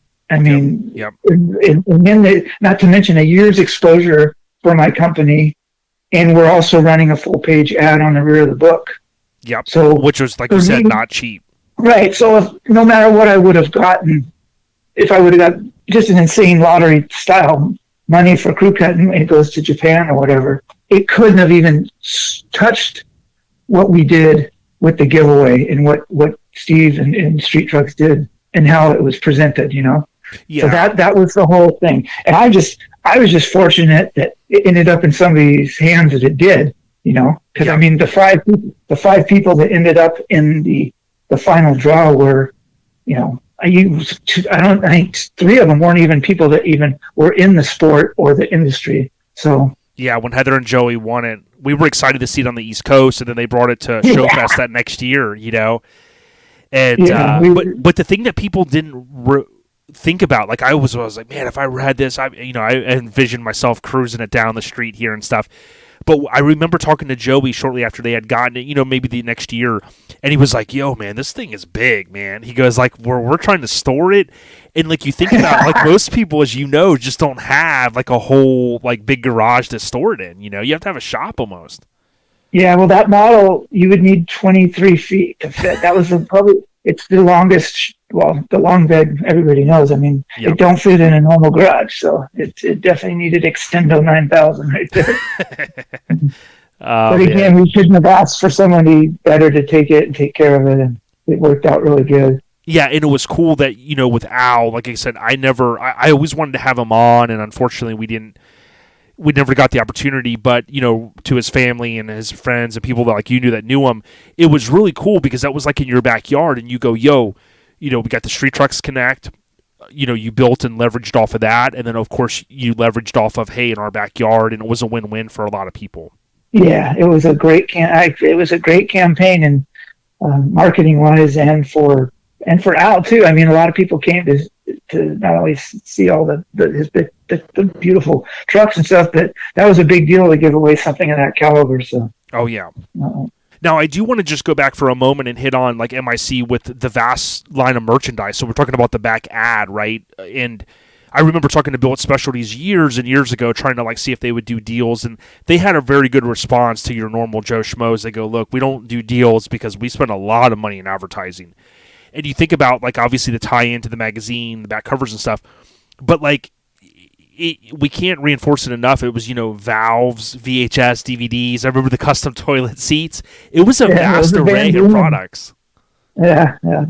Those were all one-off too. Steve Van Nieman would paint it for every order. It was pretty cool of him to even take the time. Now he's so amazing, such a great restoration and guy. So, Yep. But as far as the line, I mean, once we found something that really worked, that we could actually, and would work good, and we could make it ourselves, we started doing it. And that was having the right machinery. And nowadays it's kind of standard, but as far as the actual milling, the valves and everything, and the machine shop doing that, you just got fortunate to hit it at the right time and have the right people making the parts, Yeah, and it's crazy to think how far mini trucking has come, and even full size trucks. We blend that all together. But when you think about guys having water jets and mills and this and that, like back in the day, it was guys in their driveway jacking stuff up. Like many of us started, and now it's like, oh, you want a frame? Just order it through the mail, and it'll be here in however many months. Like it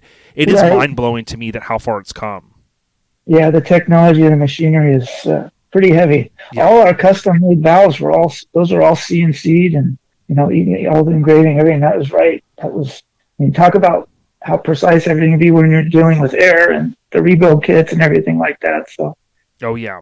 Now I just want to kind of shout out. Like you worked with a lot of different people. We talked about some of them: Lil J, Doug Starbuck, Van Diemen, Hot Rod by Christina. I know she did that one dually rendering.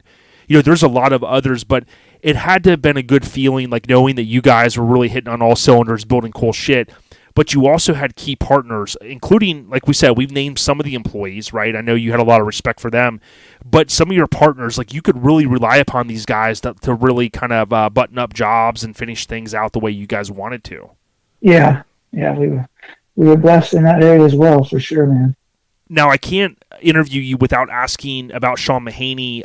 We mentioned his name earlier, but just in anything you want to say about, working with the legendary fabricator, obviously Genro too, but with Sean being gone, it had to have been good feeling knowing that you could really come up with some crazy shit, and Sean would probably figure it out, right, Rob? Yeah. And when it was really the last, I think, 3 years or 2, when Sean went down with fibromyalgia to where he couldn't really do what he was made to do, so to speak. And that was a sad day for the whole shop. And I'm not sure if a lot of people know that, though. Over the last 2 years, he was just more kind of consulting and stuff because he just couldn't do the work. I think all those years on that cold floor at his first 2 shops, but once that happened, it's tough. I get a little emotional with, Yeah. But Yeah. Sorry. Yeah, no, I hear you. Yeah, we were really close, and how I never expected to see him go so early. So Yeah, 100%. Let me ask you this on a lighter note. What words of advice would you give maybe someone starting out at their shop, or maybe they want to grow their shop? You know, we're in a new year, right? And they might want to go, yo, I'm ready for the next level. You had been at a shop that you owned at all different, levels, right? Any advice that Sure. you'd give someone, whether they're looking to grow or just start out? it's a lot of hard work. Be honest with your customer and yourself. And something I live by, always under promise and over deliver. Boom. If you think the project's going to take 2 weeks, tell them it's going to take a month. If you think it's going to cost $5,000, tell them it's going to cost 10. And then when they come, it's done 2 weeks earlier and half the price. You got a customer. Dude, I mean, it's simple stuff, but really resonates, man. That's probably. I love it, dude. You need a motivational podcast, dude. I mean, you realize, like, I interview a lot of guys, and when I'm interviewing them, I go, yo, you fucking need your own shit, man. You need to do it. but you got other stuff to talk, and we'll talk about that in a second. So I built up all of this stuff, and I got to ask this. Now, the MIC that we knew, a lot of people don't know. I've talked to you just a little bit about it. I know bits and pieces. But what ended up really happening with the company? Do you want to share anything, or if you're at liberty to share? Yeah, it was time. Between everything I was doing, along with the company, how many hours I was putting in, I had been made an offer from a Japanese firm to buy the name prior, and buy the shop and everything. Well, it turned out an offer came in that made it possible for me to basically fully retire at 31. And simultaneously, the tilt-up in the shop I had bought had an offer in from a real reputable race car builder to buy that separately. And I was able to basically take the money from both and invest into rental property and never work again. So after long discussion and thought process of, well, a customer could die on the freeway and go, you never know what's happening in adjustable suspension or what happened. I just made that choice. I was done at that time. I felt everything I could do in the industry at that time I had done. And it was kind of like, here's a chance to win the lotto and walk away in a good time, in a good place. And that's basically the reason, and then it's freed me up now to do what I've been doing. Yep. So that was the main reason. Got it, and that makes sense. I appreciate you sharing it. Now, a couple of people have chimed in to say this. So here's the $1 million question. Many of us are car guys through and through, right? So you just have a lot of success, obviously hard work, all of this stuff, right? And then you sell. You have the successful sale of a business name / building a property, right? So we're going to talk about your next passion that you've been passionate about for a while in just a minute, but was it hard? Like, did you kind of find yourself, did you just detox from all custom car? Like, did you even go to shows, or did you just mentally go, yo, I'm moving on to another stage of my life? Well, I have to be honest with you, it was different that year. Things were changing on top of it. Yep. I did and still I've built a few since the sale of the company, but it was kind of like the industry was changing. People aren't doing like what they're doing again now. They were just buying SUVs, not putting big old wheels on them and some stereo, and that was it. In 2000, you could go down the street and anywhere in Southern California and see 100 minis dragging around, master image stickers across the windshield, or whatever at that time. Yeah. They were everywhere. Just like what happened with the economy changing, obviously, but just like with the whole rice rocket thing came and went so fast, you know what I mean? Like you had guys running around with Folger can exhaust for like 3 years, and next thing you know, where'd it go? It totally changed. Then drifting came in. I mean, the things were changing, and so you kind of just felt like it was time. Well, that and the fact that, I mean, like I said, you build up a company for a reason, and who knows, if I hadn't sold it, I may still be there grinding, Yep. And it gave me the chance to do what I wanted to do and live without worry. Yep, exactly. And I even talked That's briefly amazing. one day to Ryan Fringlinghouse. We want to have him on, but we all know that he's had much success. But I mean, I guarantee, and this is all due respect to even him, anybody could even go back and probably ask Ryan, and Ryan would say, dude, like, I mean, this, even with the size of your business that you had. I mean, it's a lot of stuff, dude. And people like my friend Jeff Davey, at Devious Customs, I was out there in September, and, I see how big he's grown his business, and it's fantastic. But I also think, like, if I was that business owner, and I'm working, 6-7 days a week, right? Or mentally like going, man, I got to make payroll for all these guys, right? And I got to sell all these parts. I almost think like sometimes, like if you're a janitor all day, right? You don't want to come home and clean your own house, maybe. You kind of just go, dude, I've been doing it for 40 hours a week, right?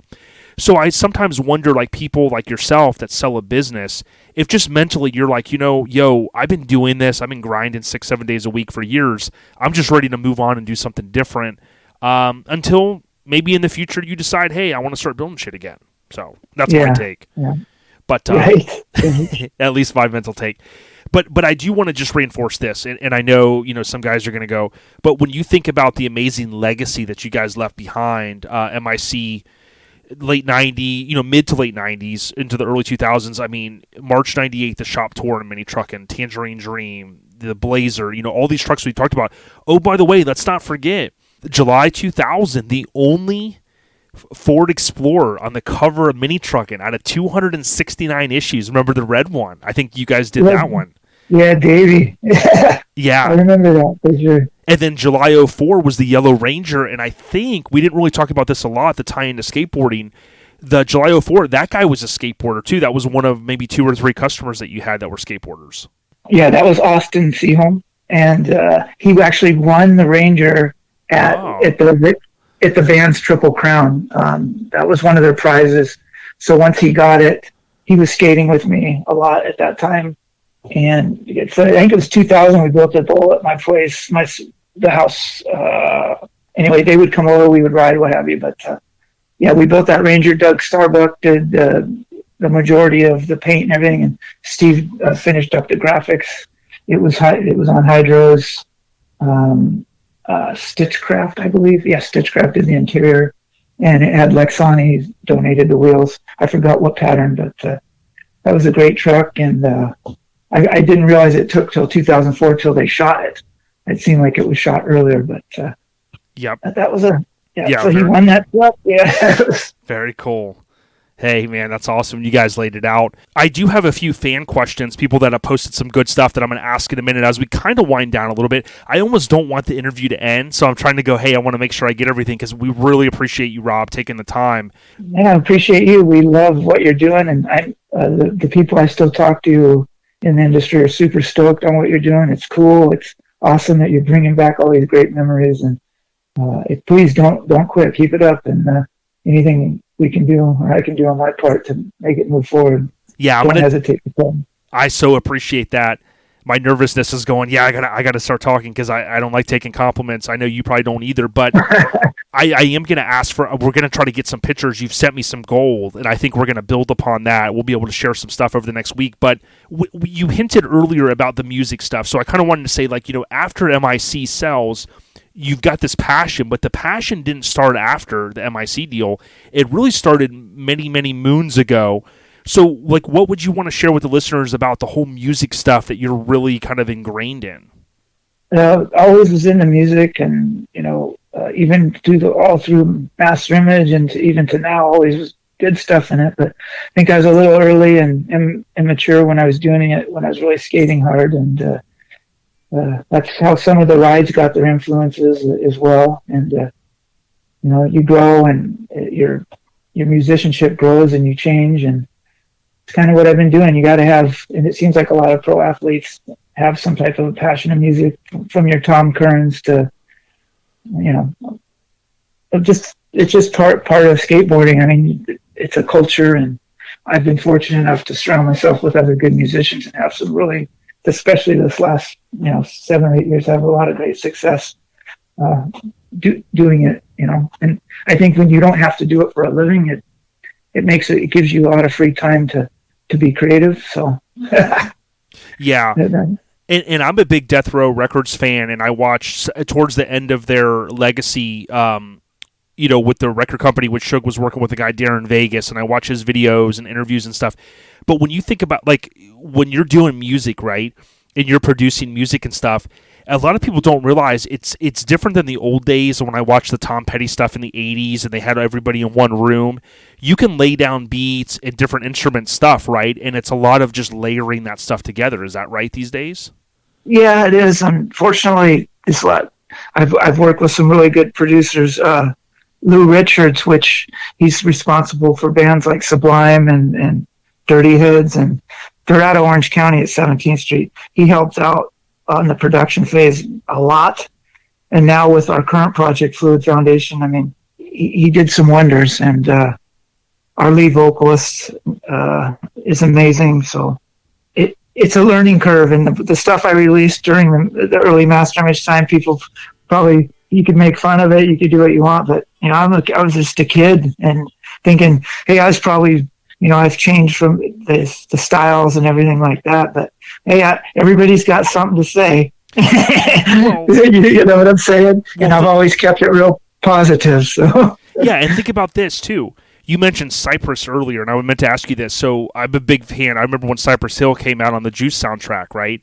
Yeah. Their first song, and they were kind of known as Cypress Hill Crew. But a lot of guys don't know there was and I'm drawing a blank on it. Like DJ Muggs, one of the legends, dude. He was in that weird younger California, like 3 dudes from California, like not boy band stuff, but like nothing like what Cypress was, right? So everybody kind of has to get their start. And it's kind of like, yeah, we all look back to the clothes we wore in the early 90s and we kind of laugh a little bit, or our elementary school photos and go, oh my God, I was running.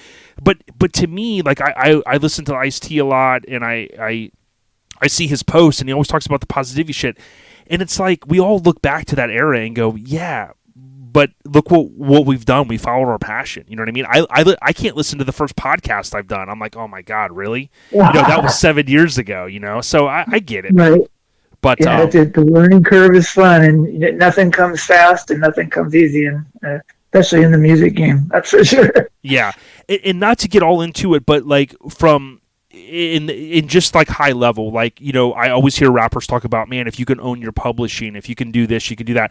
There's a lot of facets. We could do a whole episode on music itself.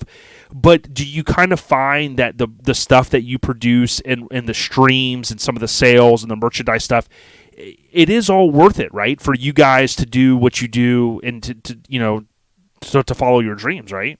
Yeah, I think so. It's definitely a passion. I couldn't imagine not doing music, and learned to play a lot of instruments over the years, and that's always keeps your mind moving forward. And sick. So yeah. And now you I think before we started, you mentioned, and did I say it right? Slightly Stupid. Is that one of the? Is that how people could go listen to some of the stuff, or no? Oh, that we have a song with Slightly Stupid called "Made in California," and it's probably one of our biggest hits. Got it. And we had a Billboard #1 a couple years ago with the song "Voodoo," which is on Cruises to Jamaica soundtrack.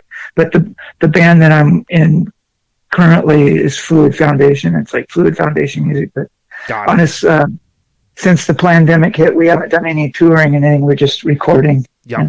Perfect. But it's come a long way. It's more of like a progressive California reggae. Like I said, like this is kind of more like your older Sublime sounding with electronic stuff. So love it.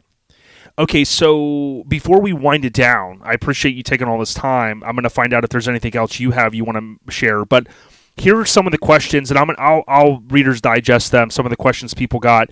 Sure. I know we talked before, and you're going to take this one back, and we don't have a lot to share, but I tell you what, people, especially with the old school mini trucking revival and people just digging the old stuff and getting back to our roots, a lot of people, as you know, are asking about the valves. So there's maybe some opportunity there, but you'll take that back and maybe see if there's something that could be done about producing some down the road, I think. Yeah, sure. The jigs are still there. The CNC machines are there.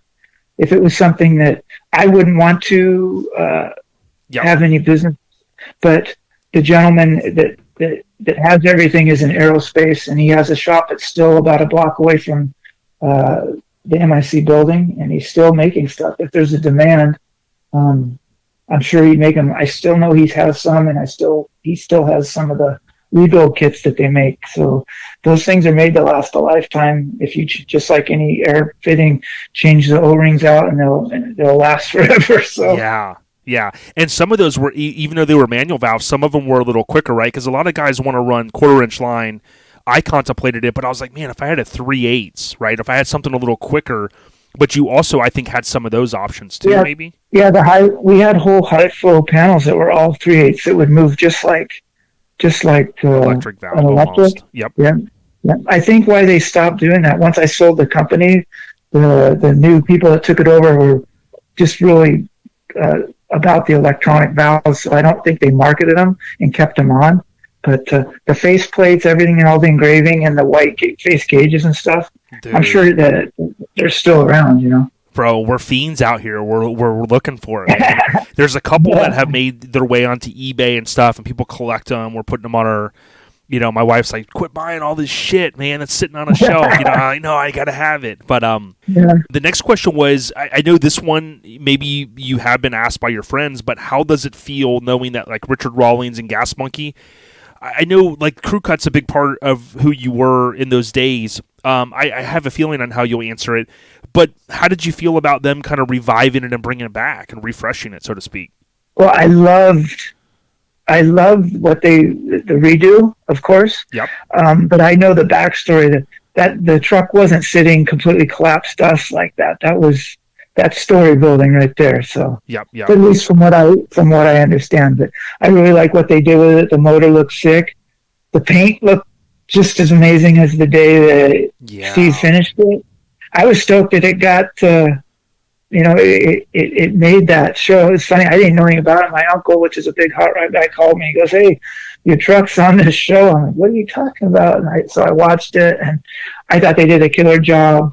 And I say, from what I can see, everybody that's after Heather and Joey sold it, obviously whoever got it next has been taking, it looks like an amazing condition even prior to the redo. So yeah, definitely. I remember when Brent's Wheels had it for a while, and I saw it like an 04 SEMA, and then it kind of disappeared from there. But Chad Lucas, who I mentioned earlier, he had mentioned, kind of going back to the beginning of a conversation, he said, you used to obviously be in entertainment and stuff, and he used to have Flex Wheeler. He mentioned working for him or something. And he said, he was just kind of bringing back some old things. But he also said, tell Rob thanks because being in Severed for 20 plus, you were a sponsor early with Oktoberfest. So he said that was a dope thing. Oh, nice. Yeah, I remember that. They, I can't remember the gentleman's name when they came to me to donate the money to sponsor the show to get it going. But, you got to work with your community. And thankfully, the company and myself were always able to help when stuff like that came out. Because throwing your first show, especially in SoCal, was very expensive. So it worked out. And I think, from what I know, they not only did it went that year, I believe it continued for quite a while. If it's not still going, Oh yeah, it went for quite a while, and then I think they finally pulled the plug on it. But it was cool because I remember I even have a shirt from one of the first years, and it was cool. One of the Severed guys. Nice. Christopher Matheny said, ask him where he got the Skoal control boxes. He goes, because I need one of those. So again, it's kind of showing the demand, like the people. Even if something, maybe guys back then might have been like, well, no, I'm going to run this other, but it's the nostalgia stuff of it too. So I think there's an opportunity, but like you said, you never know. Yeah, I was very fortunate. Anytime we came out with a new part or a concept, Joel Chadwick, who did our art design, we would make stickers, and they're like, they might see Skoal Control. He would have a slap sticker, like everything, and like the flame or whatever it was. We were very fortunate to have him doing all that, so it made everything real cool and marketable. And I love that Skoal Control. It was one of my favorites. I put that shit on everything. Hell yeah. Yep. Matthew McCutcheon, he said, was there always a theme paint job with all the checkerboard vehicles? But you kind of mentioned that earlier, that you kind of went with some of the same color combos for a while, but you also gave Doug a little bit of that direction, so a lot of that was out of your mind. Yes, and you got to tip your hat to Cal Concepts too, because that whole, we used to call it the West Coast or Bakersfield, or the kind of race inspired I mean, they with Last Look and a couple of the other vehicles that they did in K-Daddy, they were really at the forefront of laying a little bit of race theme into their graphics. Yes. And Yeah. that influenced a lot of stuff I saw coming up. So. Yep, hardcore mini trucker Trevor Anderson, one of my brothers out there. He says, ask him, now I don't know anything about this. He says, ask him about Roland Lowe's CD that they sent out with parts. It was awesome. He wishes he could find his. I don't know if that's some early stuff you did or what. That was a single that we had done probably, gosh, I don't remember the year, but that featured Art Gomez in some of our other cars, including the Dewey Suburban hitting corners. And that was the name of the song. We actually performed that at the Truck Jam one year with a live band. That was crazy. Yeah, that's sick. Yeah, Jeremy Kaufman had chimed in and he said, yeah, he didn't remember seeing you a lot, but you kind of mentioned that, we hit upon that you decided, you sold the business, you kind of went in a different direction. You were following arguably your true passion, although you were very successful in the car world. So it's cool Jeremy's still out there and we had him on. I'm trying to see if there was anything else. I mean, dude, like, it's just crazy to me. Like, I feel like there's more meat on the bone there for us to ask. But, I mean, is there anything, like, you can think of that maybe you were just like, yo, anything else you wanted to share? No, I got to thank all the people out there that were so cool and all the truck clubs and everything that were, it was a very, very close-knit for the local scene and everything. And I was just very fortunate that I had a lot of good people around me, and if I started with their names, it would go forever. Right. Yeah. And I think from '88 to when I sold in 2003, it was in at the right time and out for me. Yeah, because it was about 15 years, a good round number. It kind of ties into the future, but And obviously escalated the last 6 or 7 years. It kind of, it's like one of those things. Once you put so much in the bank, it starts getting interest and just took off, and very fortunate. I'm very, very fortunate. Yeah, if you ever come out here, we got to link you up. Obviously, Dave Schulman want to tip a cap to him because, he's the current owner. He bought it from Richard Rawlings, Crew Cut, and it's cool to see. And I'm looking at the photo he took in circa 2000. When he visited MIC and he's sitting in it and now he owns it. Our friends Hammered Weekend Wear, they put it on a shirt party like it's 1999 that tied into it being on the cover in 99. I know one other question I wanted to ask you was on the cover when Wes had shot it as West Side and then as Crew Cut, but in the cover there were also a couple of like ladies with you then. Was there any significance to who was with you when it was shot as Crew Cut? You know what? Wes always would pick the models if there was a model, and I can't. That makes sense. I can kind of remember the names, but generally Wes was always responsible. Yeah, for that, it wasn't like your family or something. Right? No, definitely not. Yeah, cool. Well, Rob Maggi, I finally got the pronunciation down after someone was like, "Yo." But, dude, seriously, Master Image Customs, I mean, listen, we could sit here for a while, and I just would say, listen, man, to everybody, you left, this huge lasting impression. So many vehicles, like, that are etched in our minds, and, to me, as just a fan growing up, reading the magazines, being able to sit down with you, it means a lot, and I just wish you all the success, going into 2023, and just keep doing what you do, man, and if you ever get the itch to get back in it, or depending on what you hear from the guy, let us know. We'll spread the word. We might have some guys hitting some switches on some old school valves. You never know. Yeah, man. Love to see that for sure. Yeah. Well, when we come out there, we're going to look you up, homie. And if you do have more photos that you find, let us know, and we'd love to be able to curate those and kind of get them out there. Will do for sure. I'll send them out to you, man. Much love and respect, Rob. We appreciate you, Mr. Maggi. Right. We appreciate what you're doing, man. I love it, and everybody seems to really, really, dig what you're doing. So appreciate that, brother. Okay, I appreciate you having me on.